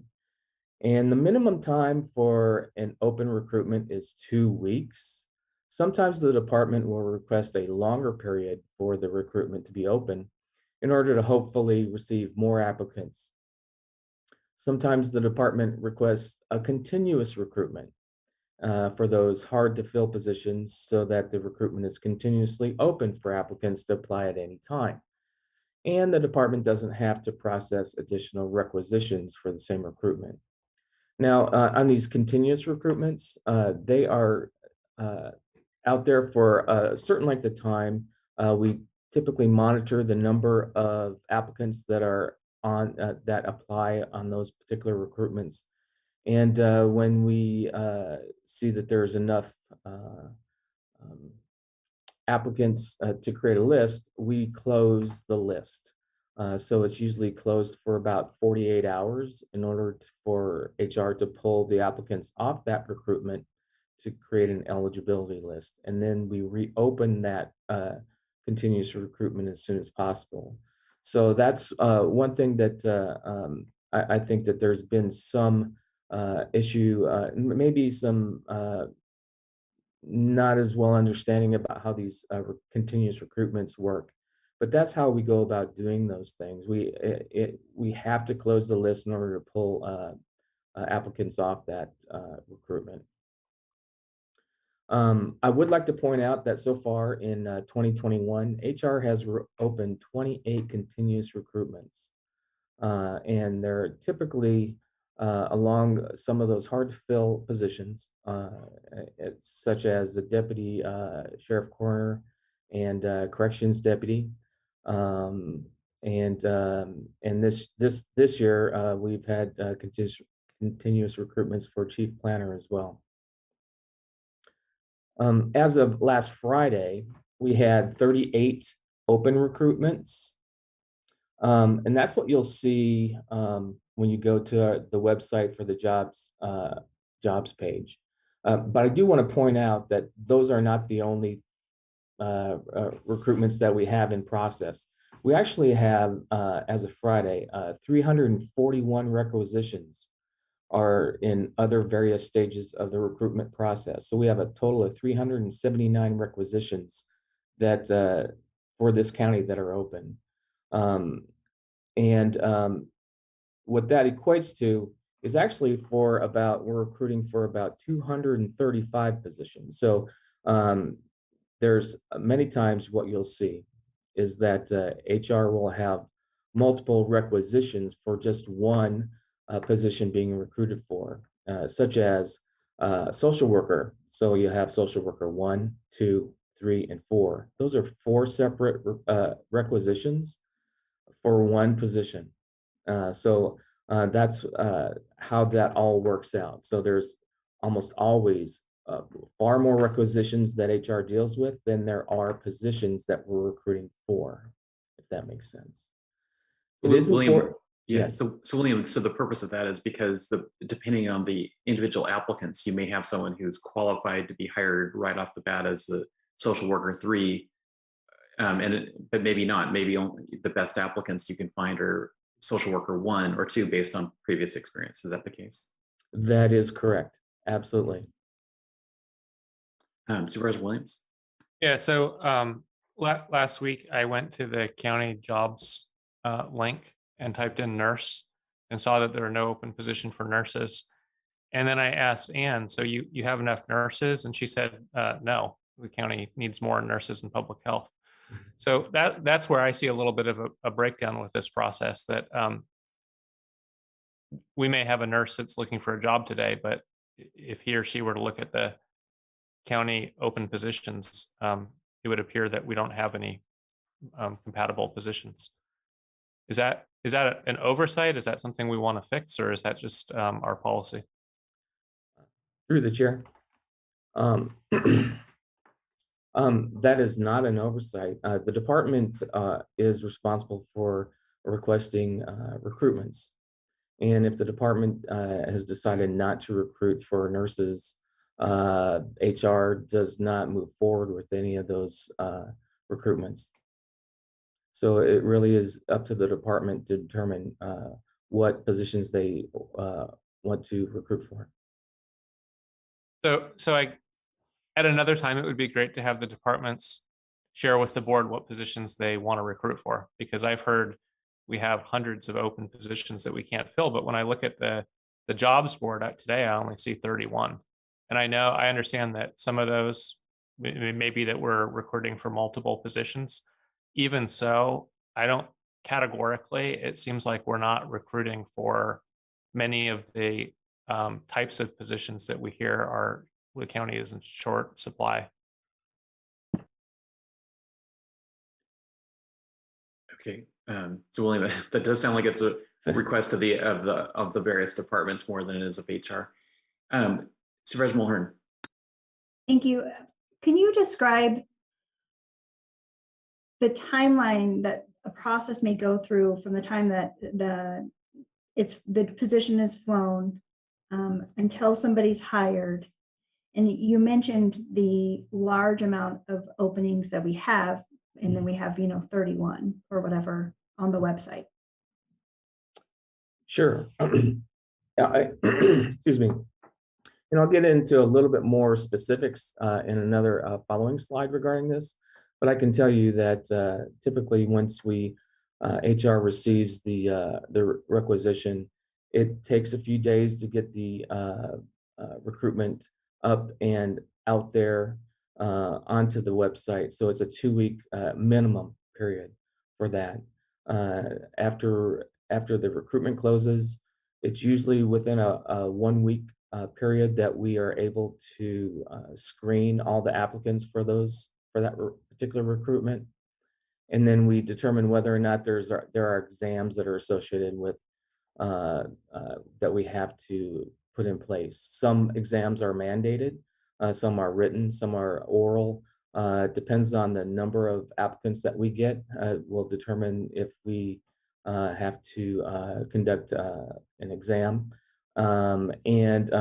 So once those exams are conducted, if it's a written one, then we have to determine how many exams that we have to order. So that takes some time. So we're looking probably around right now, but by the time that we create a certified and eligibility list, it's around 30 days until the department receives that list. And then once the department receives the list, it's up to the department. Sometimes it's very quick. Sometimes it can take weeks. Supervisor Mulhern, do you have a follow-up? Yeah, it's not really a question. It's more of a comment. If I'm looking for a job, I need one way quicker than 30 days.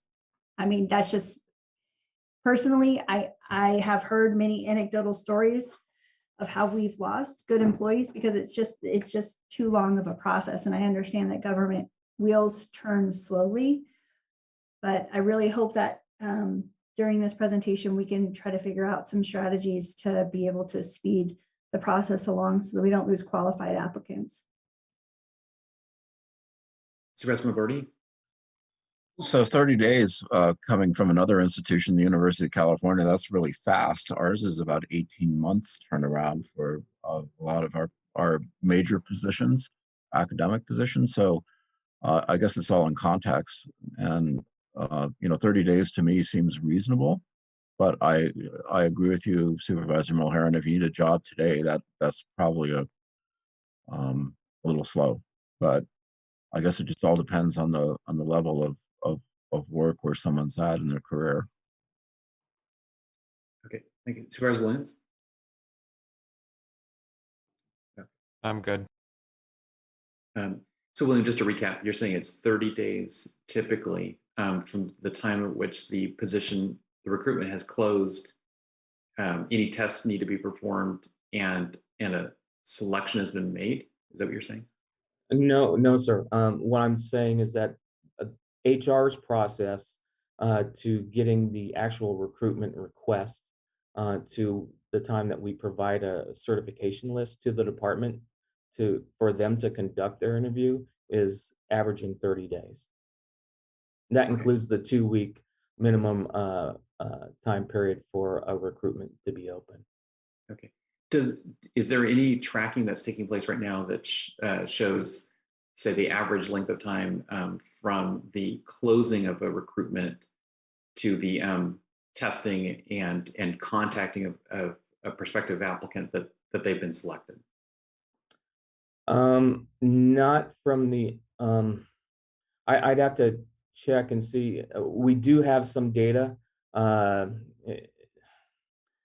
that we could extrapolate that from. I don't have that particular number in front of me. It would probably be within that 2-week time frame where they're after the recruitment closes and that the list is certified and sent to the department.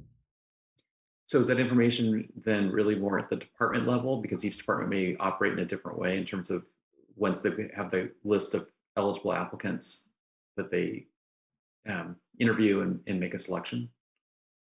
Right. It's entirely up to the department regarding their process and how they want to go about dealing with the applicants that they need to interview. Sometimes there may be multiple panels because you could have 20 applicants for one recruitment, and you have to interview all of those. And how do you whittle it down to 2 or 3 people? So it's one of those things that have, it's up to the department. Okay. And just my final question is, do we have some departments that we have multiple positions, as you've said, that have had continuous recruitment because just the chronic shortages? Yes. Does the HR department have the capacity to look at how those departments are following up with those eligibility lists, interviews, et cetera, to make sure that to ensure that department is actually moving swiftly enough to address the issue that Supervisor Mulherin brought up, and that I think it is proven that some people, maybe some of the best applicants, will take a job, the first good job that's offered to them. And so if any particular county department were to move perhaps just too slowly to get back to those best applicants, we might find that they've taken a job elsewhere, or that department may find that they've taken a job elsewhere before they acted on the interview and the selection process. So I know that's one of the major issues that all agencies are looking at is just how quickly can they get back to the best applicants, because otherwise, like I said, they could easily take a job somewhere else.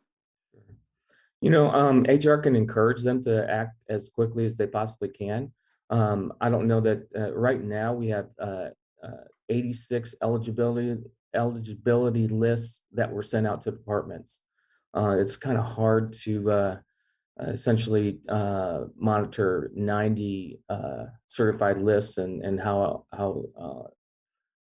good we are at getting contacting those applicants for interviews and moving quickly. So we really rely upon the department in their ability to move quickly. We can certainly try to encourage them as we see these, so it can be done. We could do that. That's just that I just may need a few more resources to do that kind of thing. Thanks. Supervisor McGordy. So as I recall, so you have an eligibility list, and the eligibility list can last over time. And so if you're looking for an employee, sometimes the list is a little stale, and by the time that you're actually searching for someone, particularly at the lower ranks of county government, you may not have a perfect list. So how do you kind of freshen your eligibility list? So, so HR does monitor the number of times that the eligibility list is used, and typically after a few, depending on how many applicants are on that list, sometimes the list lasts quite long. I mean, we could have 20 applicants on a particular list, and it could be used for 4 or 5 different recruitments. Sometimes when it gets to that point where a number of departments or a number of recruitments have been used for that particular list, we will go out and re-recruit for that particular classification. Thanks. Supervisor Hashak. Thank you, Chair Jurdy. So with the eligibility list, just to be clear on this, what is it really? Is it a test? Is it saying, oh, you have a BA in social work, or is it what are they looking at in the eligibility list? So what we're doing when we certify a list, and we've gone through the required screenings and exams. So first, what we do is we get all the applicants up from an open recruitment right after it closes. We screen each applicant to meet the minimum qualifications. After we've done that, we have a list of applicants that meet the MQs. And then if there are exams that we need to put the applicants through, then we conduct the exams. And there's passing scores for the exams. So those applicants that met the MQs and those that have passed the exam are then put on the certified eligibility list. That's how that works. Okay, and then after the interview and a decision was being made to hire the person, that's when you'd probably do, reference checks and all those kind of deals. That's correct. After they've made a selection, or if they have come down to the top 2 or 3, then reference checks are typically used as part of the determining factors for making an offer. I'll just add that, I do think it's good to streamline it as much as possible, but at the same time, we really, it's like an ounce of prevention is worth a pound of cure. And, if we hire people who aren't, we're questionable about at the beginning and we want to just rush it, then we're going to create more problems for the county in the long run. So that's just a cautionary part of it. Thank you. Supervisor Williams. What is the average time from an application being received to a hiring decision being made? I don't have good data on that. And what would it take to get that down to, say, a week, maybe 2 weeks maximum? And some of the comments I've heard, I want to echo. I have people tell me they applied to the county, they took a job somewhere else, they didn't hear back. And when it's one or two complaining, I shrug it off. I hear a lot of complaints. And so, but when I hear it over and over again, I start to think there's a pattern here. This is serious. I mean, 2 months wouldn't work for me. If I were applying to this county, even a month, I'd take a job somewhere else. And so I think we have a shortage. It's difficult to retain talent. It's difficult to recruit. One area for improvement is quick decision making. Application received, perform the test, check the background, make an offer or don't make an offer, but try to get that done within a week. They apply on Monday, by Friday, we're hiring. Because I think our competition in the private sector is able to do that. What's realistic? If we wanted to optimize this process, not skipping any steps, but just executing quickly, how quick would we make the process? Well, that's a really good question. You know, we are limited in how we go about our recruitment process by civil service rule. Civil service rules would have to be revised to allow the quicker process. The 2-week requirement is per civil service rule. Those recruitments for any position outside of a civil service position, for instance, an at-will position, can be done much quicker. We typically do the recruitment for 2 weeks, regardless of whether it's at will or if it's civil service. We could make some changes with the at wills, but we are limited to the civil service and the requirements under those rules. So as I understand the civil service rules for recruitment, the position needs to be actively recruited for a minimum of 2 weeks. Couldn't we, if we have 300 positions open today, couldn't we begin actively recruiting for all 300 so that next month a qualified applicant shows up, takes the test, we check the background, and we make a hiring decision? We could, but I would tell you that I would need a lot more staff in HR to do so. Right. But I would like to say that the positions that we do have open right now, just the 31, like you said, the 31 that you saw as of this morning, it's important to know that those recruitments are only probably less than 10% of all the requisitions that we have open and that we're currently working on. So we are working on filling about 230 positions right now. It's in various stages of the process. Understood, but if a nurse looks at our job post today, they see that we don't need nurses. And in fact, we do. That's right. That's because the department decided not to recruit for those nurses. Okay, Supervisor McGordy?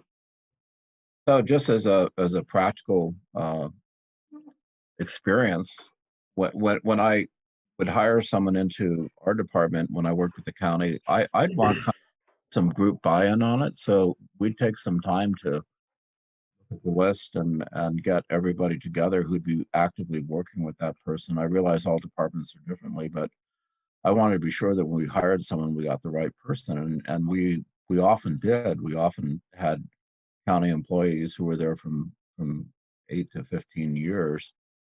So I never wanted to rush that part, recognizing that yes, we probably did lose some applicants, but a lot of times we got the right people too. So I'm not so concerned about turning a list over really, really fast. I think 30 days is probably pretty ideal from start to finish of recruitment. And perhaps that could be speeded up a little bit, but people looking for good work, I think are going to be a little bit more patient if they see a good position. But that's just my experience.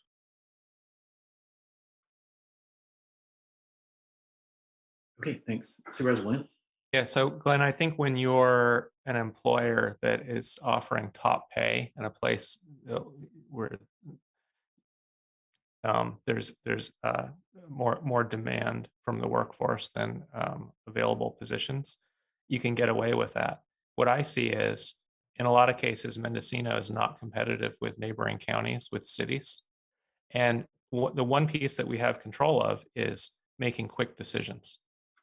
So I would agree with you if it weren't for the fact that Mendocino County has a chronic problem with filling positions. Look at HHSA, how many are open and how long they're open.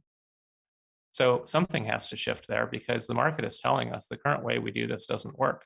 Either we need to increase pay to make it more attractive, more competitive with other jurisdictions, or we need to say reduce burdens on the hiring process so that somebody that comes in the door doesn't take a position somewhere else before we make a decision. Something has to change. What we're doing today doesn't seem to work. I think you bring up a good point, and it goes back to our goal in the strategic plan of making Mendocino County a good place to work, and this is probably part of the piece. Okay, we've had a lot of discussion. William, do you have some additional slides you want to go through? I certainly do. I have probably 8 more slides. Okay, Supervisor Hashtag, do you want to comment now or do you want to wait for more slides? Well, I just wanted to ask William, if you're seeing this 30-day process as losing a lot of qualified applicants, are you hearing that from department heads? I'm not personally hearing that from department heads. I think that those that have been around a while in local government have that understanding that it does take a long time to hire. I've been in human resources in public sector for 20 years, and it's an expectation, albeit it's not what we would want our applicants to be really enthused about, but it is an expectation that it does take time to be hired into a government job. So I just have not heard that from the department heads, unless HR is taking a lot more time than we typically do on a particular recruitment. Okay, can you proceed with the Sure. next slide? Yeah. So we'll go to the next slide. We're going to talk about vacancy by department. So this slide shows the number of vacancies by department in descending order, and the number of positions actually being recruited for each department. HR provides position allocation data and vacancy data every 2 weeks after every pay period. So this is information that's provided regularly. The number of vacancies is somewhat fluid. On September 4th, where this data came from, there were 370 vacant positions in the county, which is a 25.5% overall county vacancy rate. As of today, there are 371. That number fluctuates. The number of positions in the recruitment process right now at September 4th were 235 positions. As of September 4th, the county had a recruitment rate, which means of 63.4%, which means 63.4% of all vacant positions were in some stage of the recruitment process. So you'll notice on the slide, the blue columns of vacant positions and the green columns of positions in recruitment by department. The more even the height of both columns are for each department, the higher the recruitment rate, which is what you want, recruiting for as many vacant positions that you have in a department. This doesn't speak to the success of the recruitments, but it does show you which departments are requesting to fill their positions. So if we go to the next slide, you'll see the vacancy rate. So this is the actual rate, is the number of vacant positions divided by the number of allocated positions in each department. Now you'll notice that there's red columns and blue columns. So the red columns signify a recruitment rate of less than 50% for those departments that have more than one vacancy. And it's based on that slide I just showed you. If you look at this, behavioral health has the highest vacancy rate in the county, and the recruitment rate is at about a 36% right now. Public health is next with a recruitment rate of 38%. Child support services is next, and its recruitment rate is 0 because they have no recruitments in process right now. HR, we are a victim of this as well. We have a recruitment rate of 14, but since this data, we have actually started recruiting again for a couple of positions. Transportation has a recruitment rate of 27%. Probation has a recruitment rate of 37%, and the DA's office has a recruitment rate of 47%, just slightly under the 50%. So, you know, all departments are responsible for deciding whether or not to recruit for their positions. Their decisions may be based on funding that they have for the positions, whether or not they have the appropriate staffing in place to supervise the needed positions. Sometimes span of control can be an issue, or to wait to recruit due to previous recruitments that have failed to produce qualified candidates. Thank you. Supervisor Williams? Yeah, what do we think will fix the problem of some departments having chronic vacancies? If not a policy change, how do we get from where we are to where we need to be? That's a very complicated. There's a very complicated answer to that question. There's numerous factors that have to be involved. Is it a matter of recruitment, or is it a matter of retention? What is it that are causing people to leave those positions? The churn rate, so to speak. There are a number of different things that have to be taken into consideration.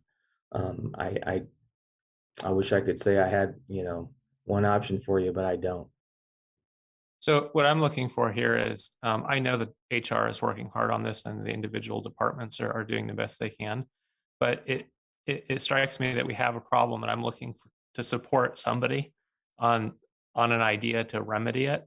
And I'm afraid if the board tries to micromanage it, we may come up with an idea that's just not practical. We're not hands-on. We're not in the interviews.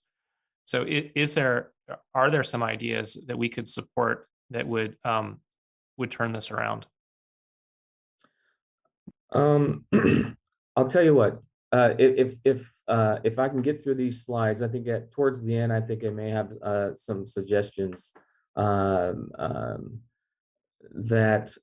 may be able to help the county as a whole.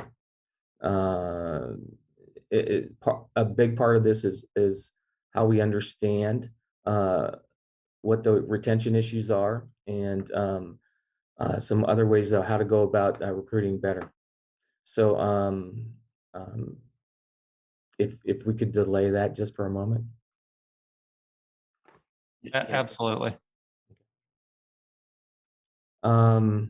Okay, length of vacant positions. So I did want to point this out.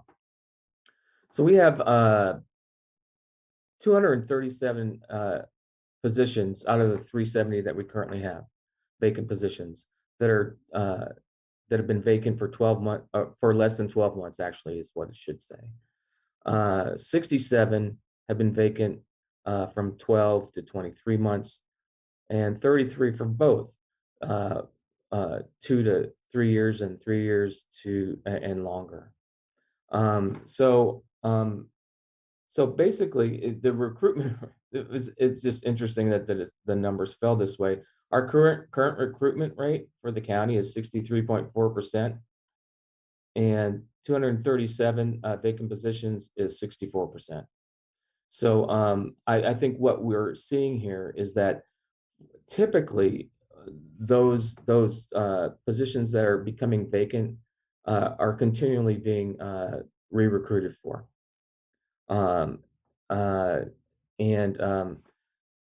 So there are, I would just have to say that there are those other positions that are out there that that add to this whole total that we have of 25% vacancy rate throughout the entire county of the 370 vacant positions. But there are basically 20% are 2 years or older being vacant. And I can't tell you why they are vacant for that long. But I certainly can tell you that that there are just only a few departments that have these very long vacant positions. William, just on this chart, there's a position that I can think of that I think would qualify for being vacant for 36 months or more, and that's the senior planner on the coast. And there's been a number of failed recruitments to fill the position of senior planner, which was to manage that office. In the last couple months, the department and HR have recruited for that position as a chief planner. So it's possible that this chart would reflect one of those 33 positions that's been open for 24 months or more is the senior planner. And one of the positions that's been open for less than 12 months is the chief planner for the coast. In my mind, the county is much more likely to fill the position with that position being filled as a chief planner than the recruitments which have not proven successful as a senior planner. And I'm curious, just using that example, if there are some chronic positions that have been open for 24 or more months, if they were vacant due to failed recruitments, can HR, again, does HR have the capacity to look at that and say to those departments, maybe the problem is just we can't hire someone at our pay scale in using that example in a senior position, but we could in a chief position or the equivalent of that. So, I think that was probably a remedy for the planning department. And I just wonder if that would also address some of the issues with some of these vacancies that have been chronic. Sure. HR does have that capacity to work with the departments individually on specific vacant positions and trying to come up with a different solution, just providing some information regarding if they were to use a particular classification other than what they've been trying to recruit for, what does that mean? And how are they be able to use that? So we have done those kinds of things. I think maybe if that is the case, where just a number of failed recruitments, that we could look at that as well.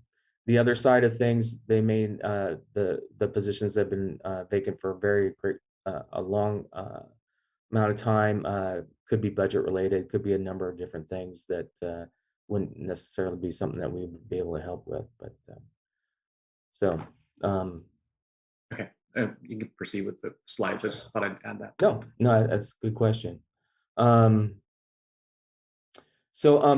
was one final thing about the vacant positions.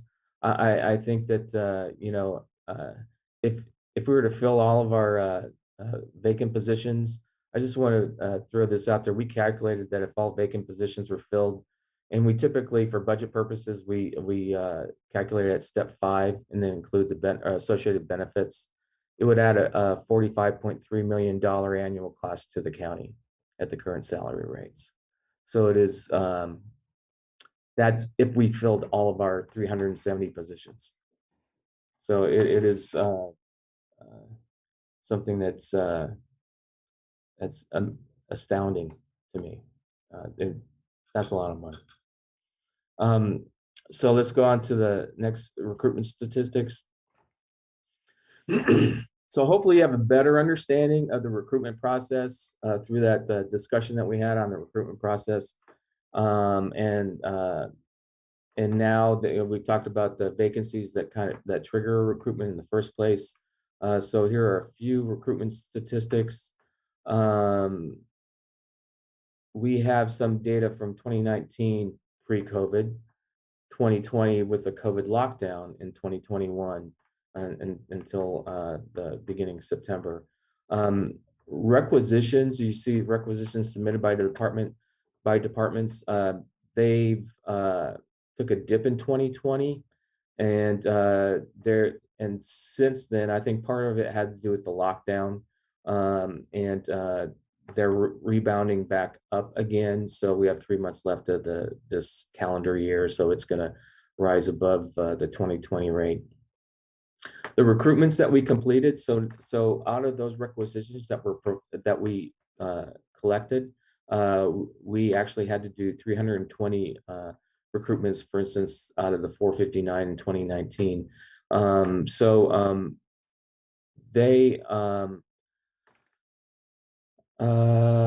Let's see. They average about 70% of all of our requisitions we do recruitments on.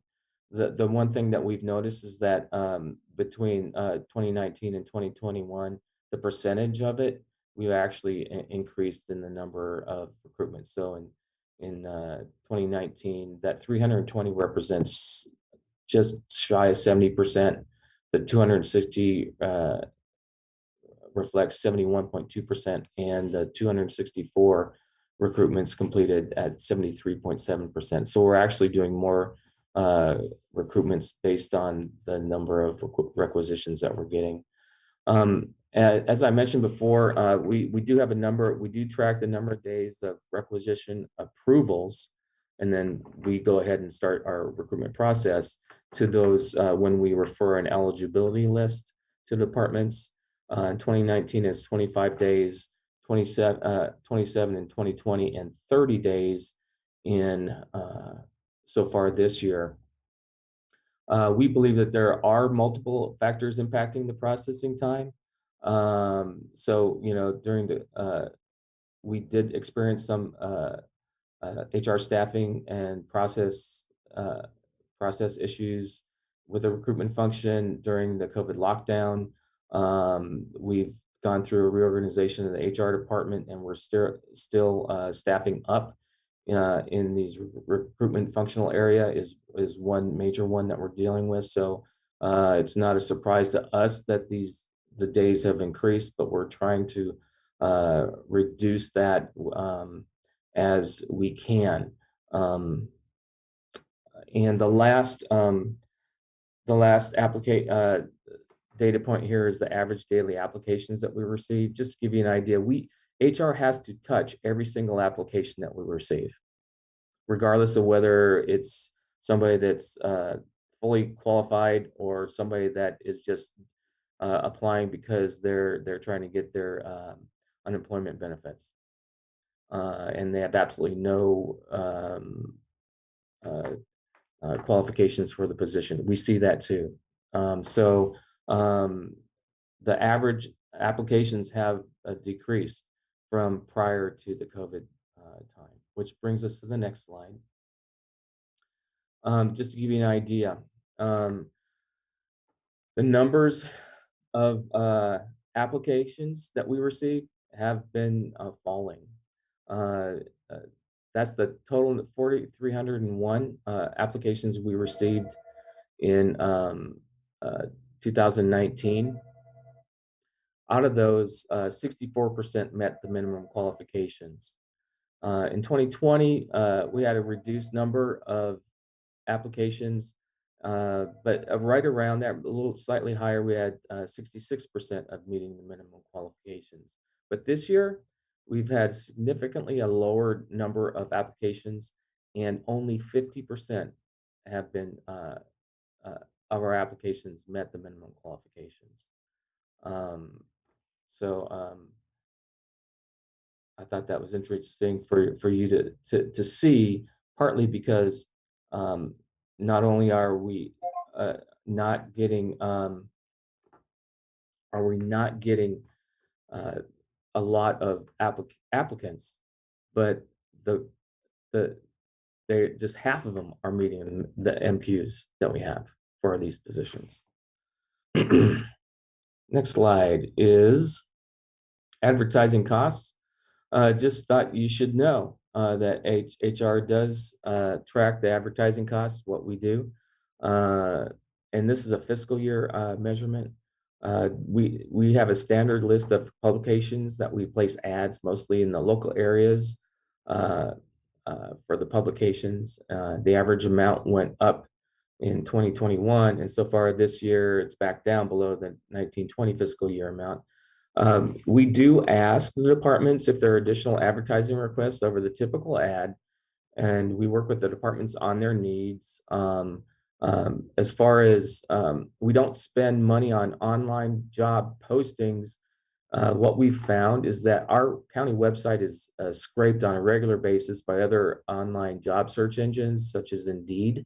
So that's a cost unless there is a specific request from a department. That's how it's been going with that.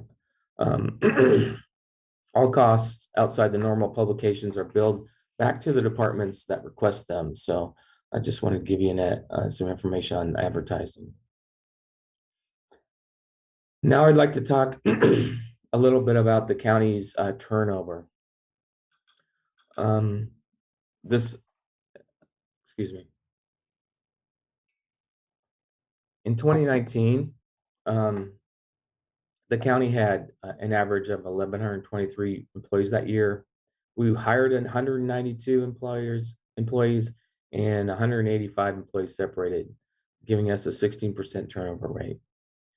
In 2020, we hired less people and less people left. And so our turnover rate was 15%. This year, our average so far, total employees are 1,100. We've hired more than have terminated.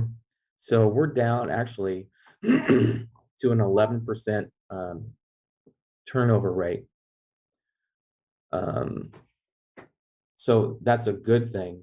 I think probably what I do have some information about the types of positions that we have seen throughout since 2019 throughout this year 2021. The trends in separated classifications since 2019 have been staff assistant, corrections deputy, deputy sheriff coroner, eligibility specialist, social worker assistant, and road maintenance worker. And the trends that we've hired, the classifications that we hired into have been staff assistant, eligibility specialist, corrections deputy, social worker assistant, road maintenance worker, and custodian. So as you can see, there is a churn in a certain type of classification on a regular basis. Next slide. I thought you might want to know, are people leaving within 1 year of employment, and what's that look like? Well, this chart shows that number of new employees who left employment either involuntarily, and that's failing probation, or if they were at will, they were terminated, or voluntarily resigning. In all cases shown here, the number of employees who resigned outnumbered the employees who left involuntarily.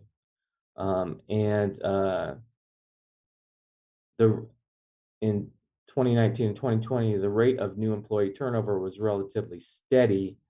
But the good news, if you want to call new employee turnover good news, is that the rate in 2021 is about half of the previous 2 years. So that's the good news. We would like to reduce the amount of turnover within 1 year as much as we possibly can. And so we'll get to the next slide. So you're probably asking, and I think you have asked, why are our employees leaving county employment? What can we do to prevent it? And how can we attract more employees to fill the vacant positions? Unfortunately, the county does not have a standard protocol for conducting internal exit interviews, and there is very limited information from the employee who's leaving.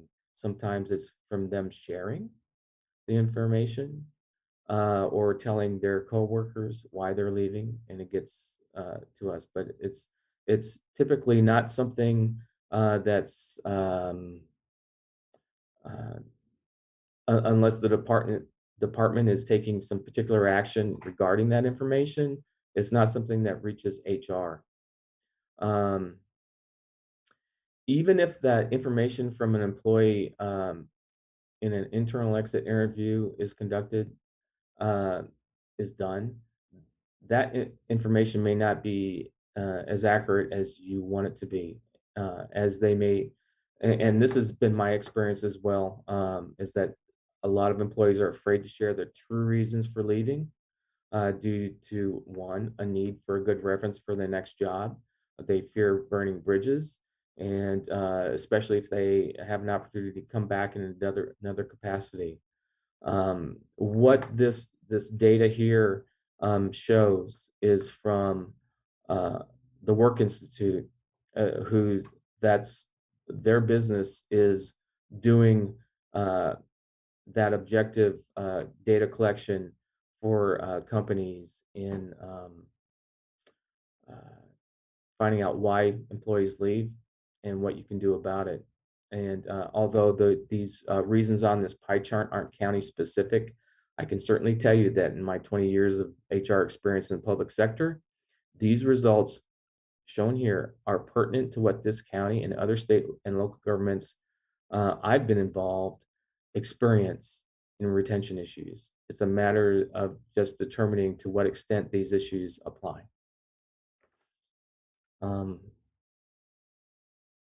I don't know that you know, if you have any questions regarding any of these different reasons, but I can certainly tell you that the career work-life balance manager job and total rewards are all within the control of the organization for the majority of the organization's control.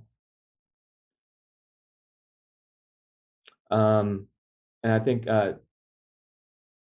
now we can go to the last slide, which I think is I'm done with the presentation. I know that I presented a lot of information today on the county's recruitment process, vacant positions turnover.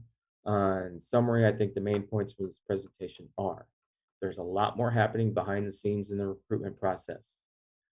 What you see is only 10% of recruitments in the that's seen online of all the county recruitments that are open. So we're involved in a lot of recruitments of a lot of positions. It's just not that part of the process that you see when you go to the job search on our website. There are a number of things that we can do in the county that we have influence or control over to recruit and retain our current employees. We can staff up the recruitment process and HR to decrease process time. We can be more creative in where and how we recruit. We can look at incentives for hiring new employees. We can conduct a market study to determine if our salaries are still competitive after the 3 years of salary increases. We can better understand what it is that we need to do to retain our current employees. The one thing that we don't have control over is qualified people applying for our county jobs. We are not the only employer experiencing a reduction in qualified applicants. It is throughout the country in all industries that are experiencing this as well.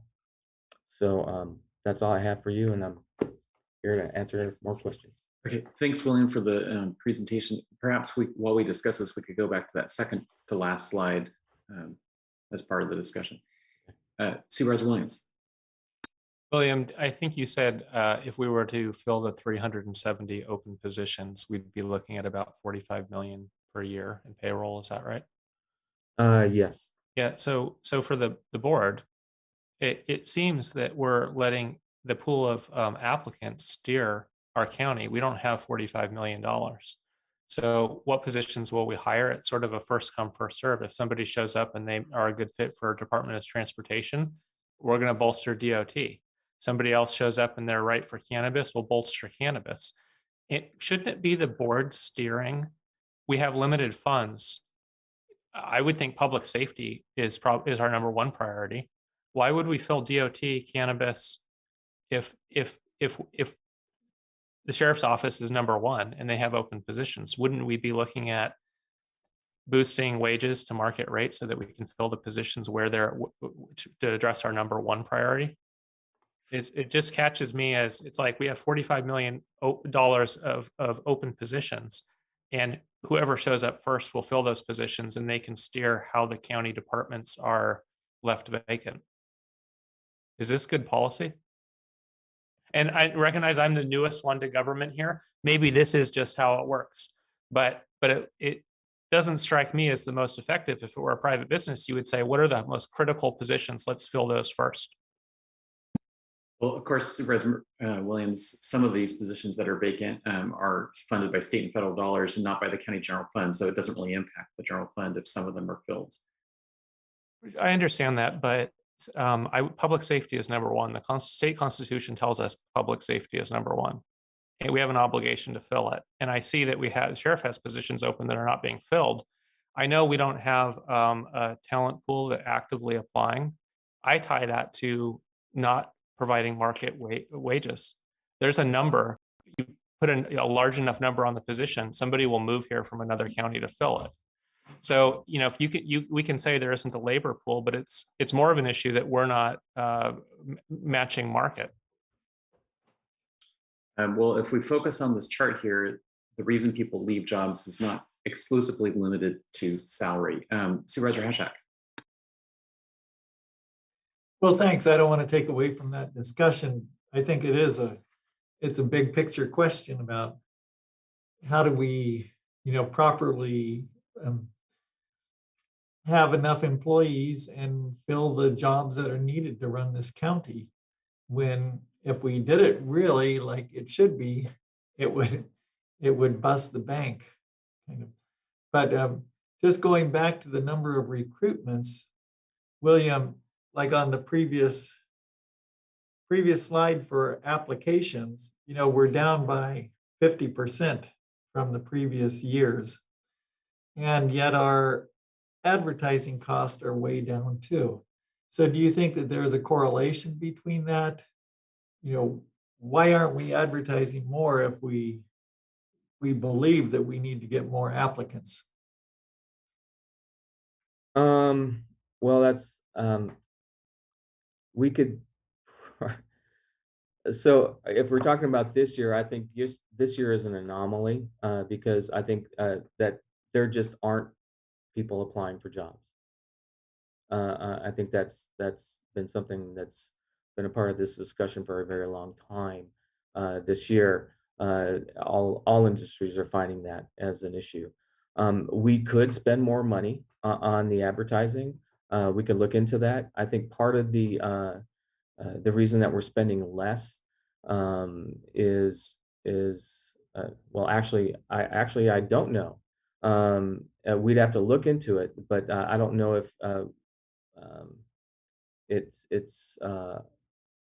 if there's some rate changes that had occurred, but we typically spend about an average per recruitment. I'd have to look into it, but I don't know. We could put more money into the advertising. I don't know what that would come from that. Well, I know that Sheriff Kendall's doing a lot of advertising in other cities and other states even. And so I'm just wondering if that's producing applicants. Hopefully it is. And if we need to be doing that in other places. Supervisor Moore. Thank you. Mendocino County has a culture issue, and the leadership that needs to shift that culture needs to come from the top. And what I would like to hear is not, it's always been this way, government takes a long time, and we're just going to keep doing the same things that we've always done.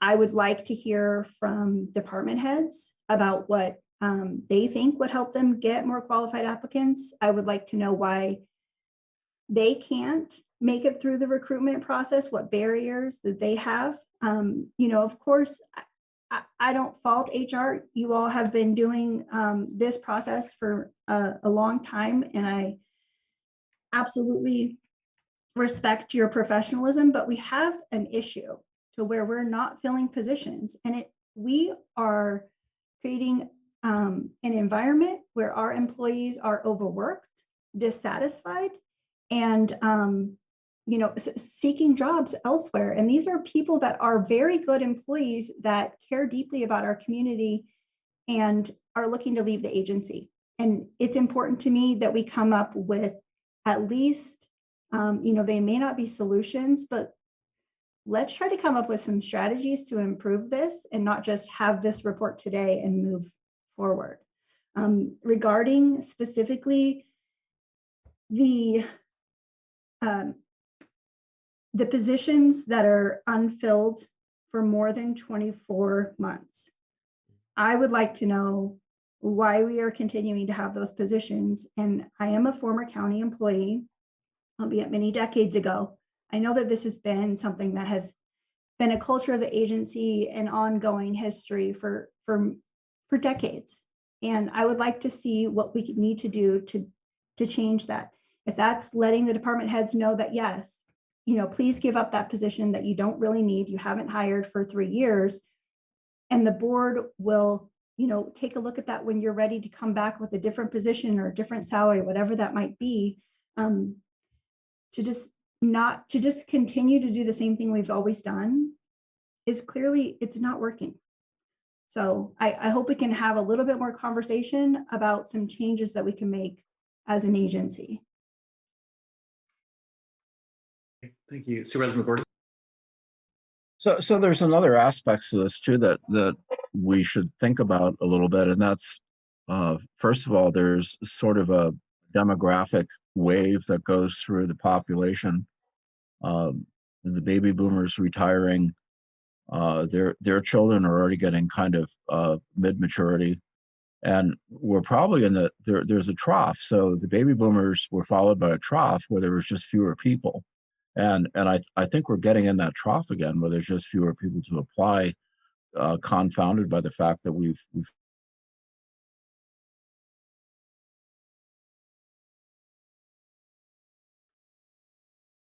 so there's some of that going on. So it's kind of a confounding effect. I don't think it's all just the process and how we recruit people and so forth. So that's another reason why I think you're looking at something that is kind of nationwide right now. The other thing that's changed is I think younger people don't look at careers like going to work for one place for the rest of their life. And that's kind of what sort of the feature of county government has been, is that it's a stable career.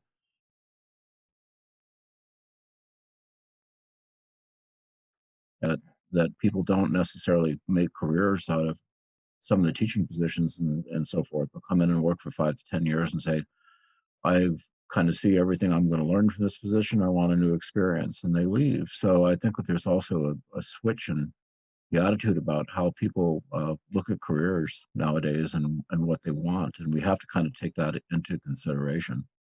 But William, I don't know, do you have any comment on that? It's I don't know. It's such a dynamic area. It's really hard to tell. I think that the current situation where there's such a reduction in applicants has actually caught a lot of employers by surprise, and we don't really know why. And I think that I think there does need to be some more a better understanding of certainly what the county offers, what our culture is, some of the things that we need a better understanding of why our staff are leaving, in order to help deal with the vacancy that we have.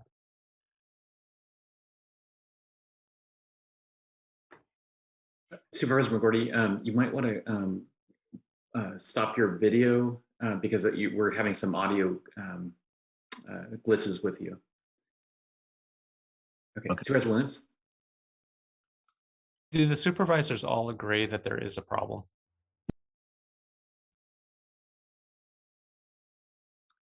I think we've all already said we agree there's a problem. The question is, how do you address it? It's not in one department. We've seen it's in multiple departments. William, on this chart, can you just recap? You're saying this is a national survey of a number of employers across the country and the reasons given through exit interviews for employees to leave, but it's not specific to Mendocino County or any one department in the County of Mendocino. Is that true? That's correct. This is data from the Work Institute where they actually are a third party in employers hire the Work Institute to actually conduct their exit interviews for them and provide information back to the employer in a way where it's cleaned up a little bit. And this is the information that it goes across all industries. But I can tell you that for instance, the career has to do with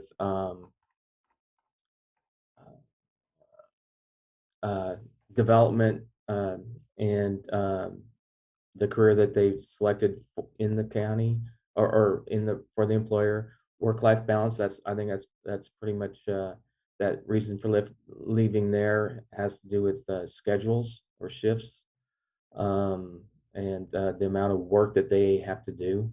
The manager, dealing with professional behavior support, communication of the manager, and the job itself has a lot to do with the workload and stress and availability of resources and the type of work that they do. I mean, that's the typical thing, and I just have to say this is something that is not new to me. I think in general, this is the kind of thing that I've seen throughout my career in HR of the reasons why employees leave. It's just a matter of drilling it down to the department, what's happening in the department, what's the culture in the department, what kind of decisions are being made in the department, which has a direct effect on the employees. It also has to do with the leadership of the organization, and in this case, the county. And so it has to be one of those things that the leadership has to make a determination of where do they want to go, what do they want to do regarding trying to retain our employees and hopefully attract new ones.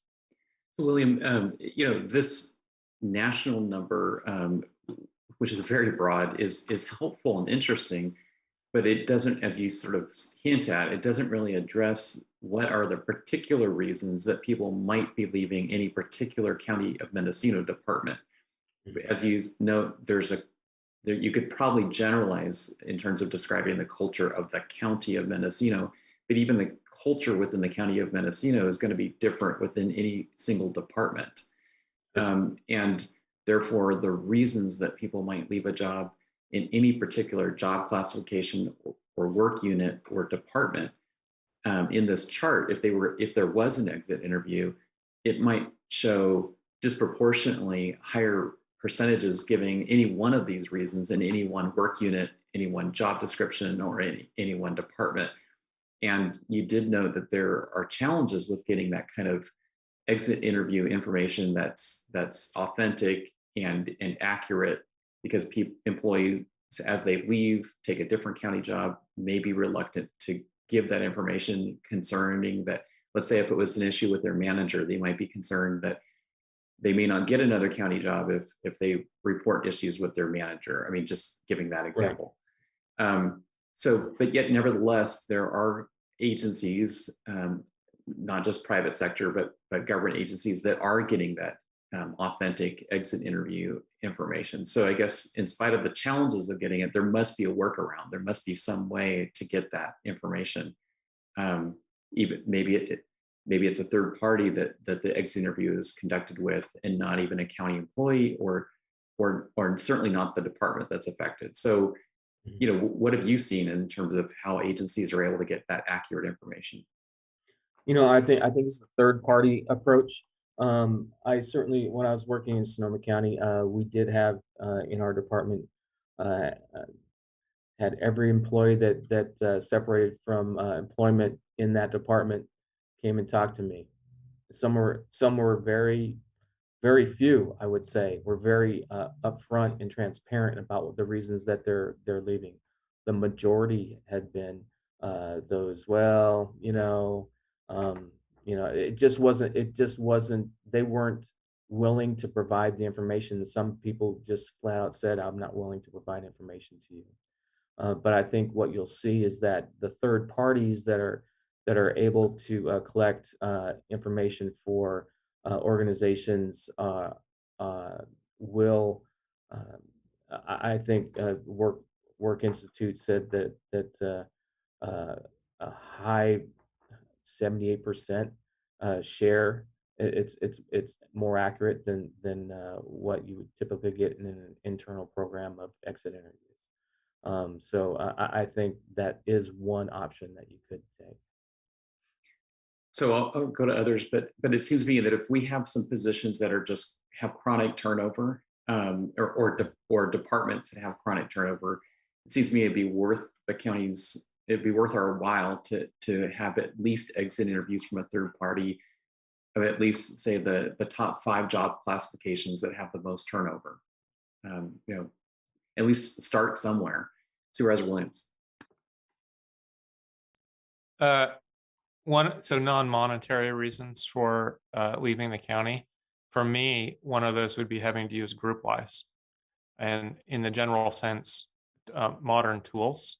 Right? I want to search to find something that Supervisor Jurdy sent me on a particular topic. Try doing it in GroupWise. I have to hold my mouse button down while I type at the same time to get the search bar to work. It doesn't support regular expressions. My productivity is crippled by lousy tools. We need a 21st century local government, and we're not there. And I know the board is, funding and giving direction and trying to get us there. But I wonder if that could be part of the exit interview, asking, was it the tools available? Was it the way we work? Was it the lack of modernization? Because I think a lot of good employees want to be productive. And I don't know that we have a tool set that really optimizes productivity. I mean, this is the most constructive criticism. It's an area that we could perhaps do better. You can do better by getting a free Gmail account over using the tools the county has.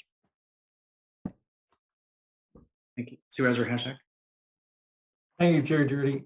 Yeah, I agree with what you're saying about the exit interview. And I think it is important for us to get that information about why people leave.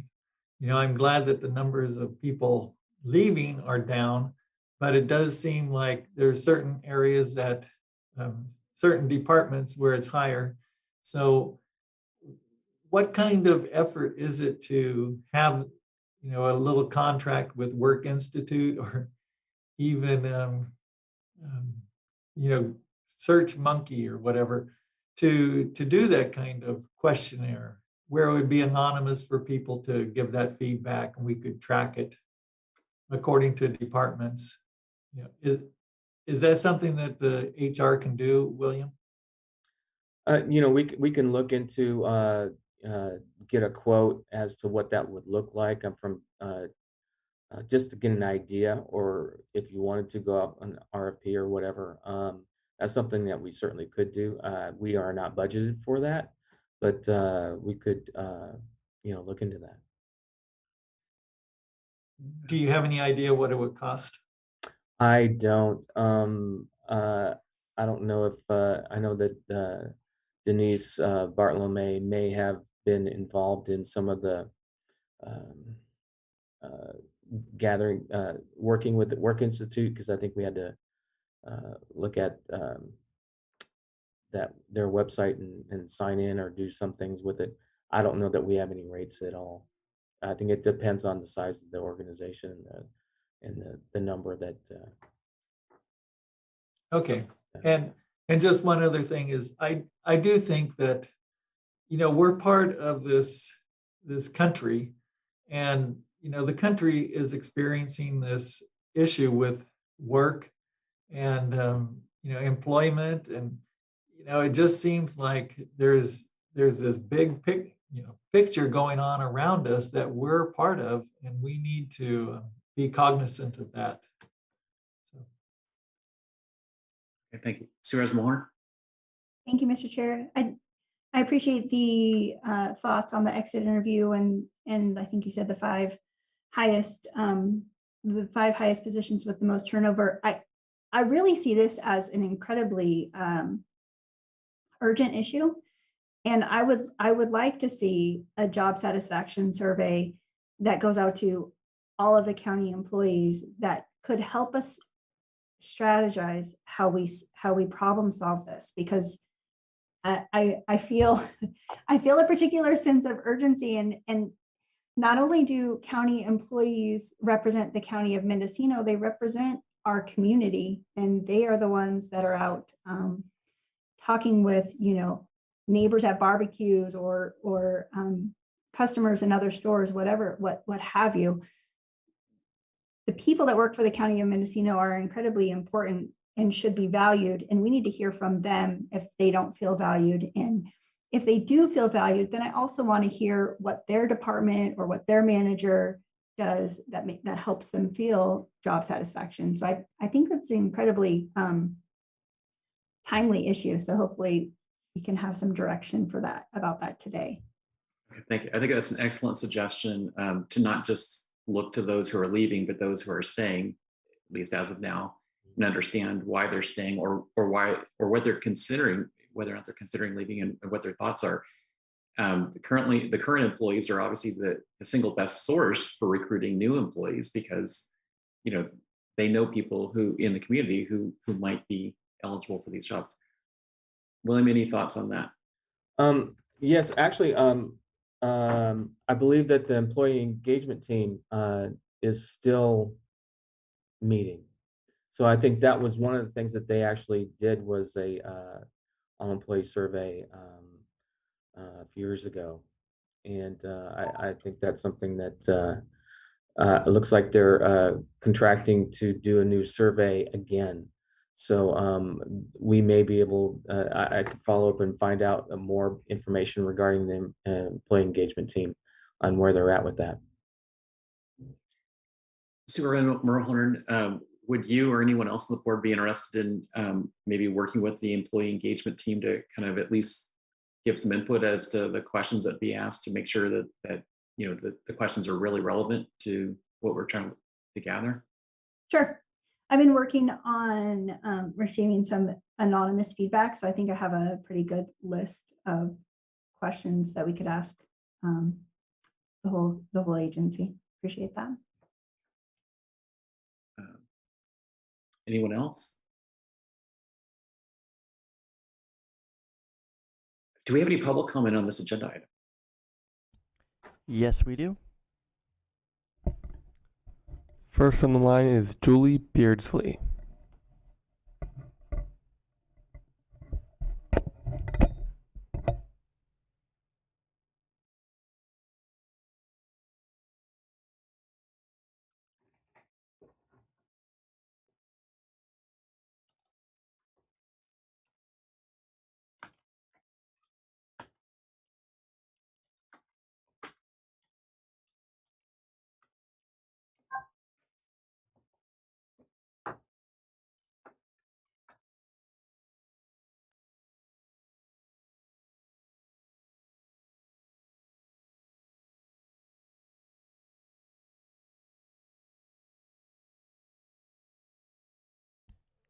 Julie, you can go ahead and begin. Hi, I'm sorry. Good morning, Chair Judy, board members, CEO Angelo. My name is Julie Beardsley. I work in our public health department, and I am the president of the Mendocino County chapter of SEIU 1021 here in Mendocino County. I'd like to begin by acknowledging the great work that Human Resources has been doing in increasing recruitment and improving retention, especially while they are struggling with their own 33% vacancy rate. These high vacancy rates in many departments is a problem, and it's undermining our ability to carry out many of the vital services that the county is tasked with. High vacancy rates put a lot of additional pressure on staff and supervisors and managers who try to do more with less. Because some causes of our vacancy rate and our employee intention rate are beyond our control. The factors that come into play in recruitment and retention are complex and multifaceted, but we believe there are additional steps that the county can take to continue to make progress. The board's taken significant steps in bringing county salaries closer to market rate, and this is having a positive impact on staff retention, but we're still below market value. We hope that we can continue to move towards parity and better staff retention. Another big challenge, of course, is the lack of housing in our county, which hinders recruiting efforts and makes it difficult for current employees to live in the community where they work. We call on the county to take steps to spur housing development on the coast and inland, and the union wants to work with you in finding solutions to these housing issues.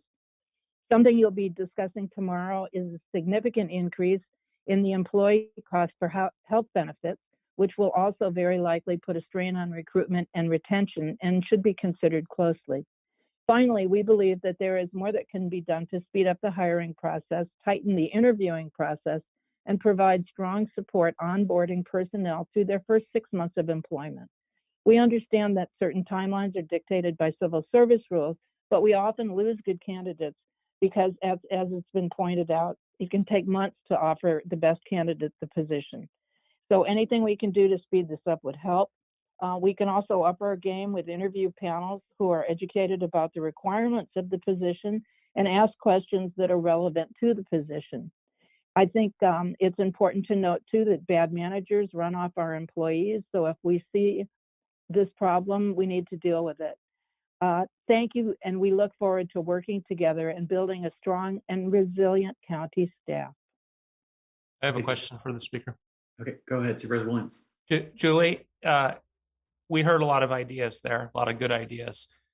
What do you see as the number one within the discretion of the board? What's that one item we could do that would make the biggest difference in filling vacant positions? I think talking to staff. I think if you see units or departments where there's been traditionally high turnover, I would say talk to the staff and ask them what's going on. I also think that the housing is an issue, and SEIU has a housing committee that we've, that we're trying to work on this and trying to come up with ideas. I think that, the salary increases really helped a lot. And I think that really helped to reduce the turnover, and we see that in the slides. But I would say talk to staff. Okay, thank you for the feedback. Do we have any other comments? No, we do not.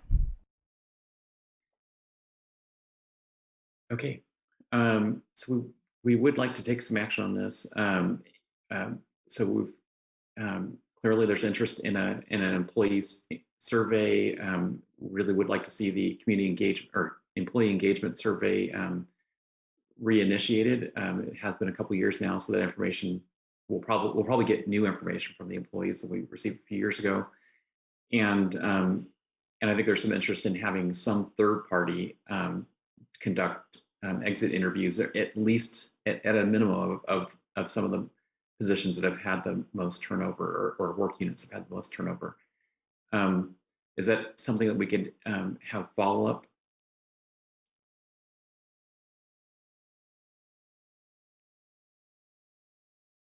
William, any suggestions on how we have follow up on that?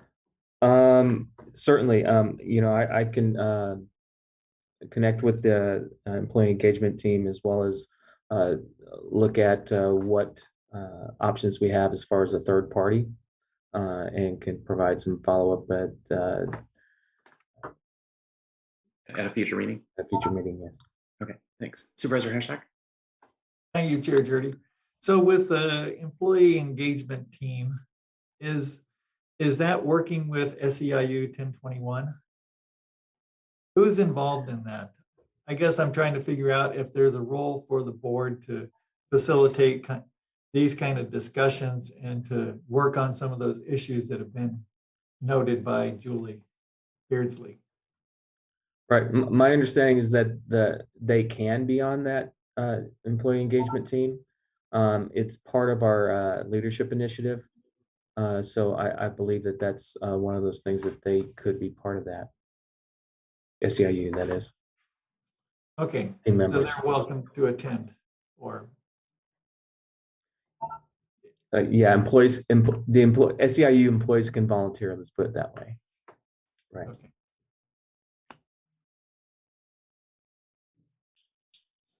So do you see any, I guess the follow-up would be, do you see any role for the board in making sure that some of these ideas are dealt with?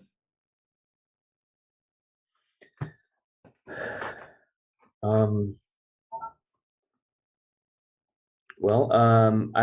think that some of the board could be invited to some of these meetings. I think that would be if that's something that's possible to do, be part of that conversation. Okay, I'd volunteer myself.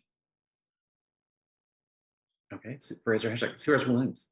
Yeah, I just want to see the problem fixed. So if staff can go off and do it, great. If you want board involvement, I think this is a good time to ask for it. If Supervisor Haschek can come up with the ideas and bring them back, that's great. I just don't want to leave and feel like we got a presentation on a problem and we don't have concrete next steps. So as long as somebody has next steps, I'm ready to support it, but it's got to be, we're going to fix this problem, hopefully next month. If it's 2 months, we can live with that. It can't be next year, we're still talking about it. Okay. Well, I think earlier in the meeting, we heard Supervisor Mulhern eager to help out with the engagement survey and exit interviews, and Supervisor Haschek. So I don't know if you're looking for an ad hoc committee or just the two of you with the blessing of the full board to work with the community engagement and HR.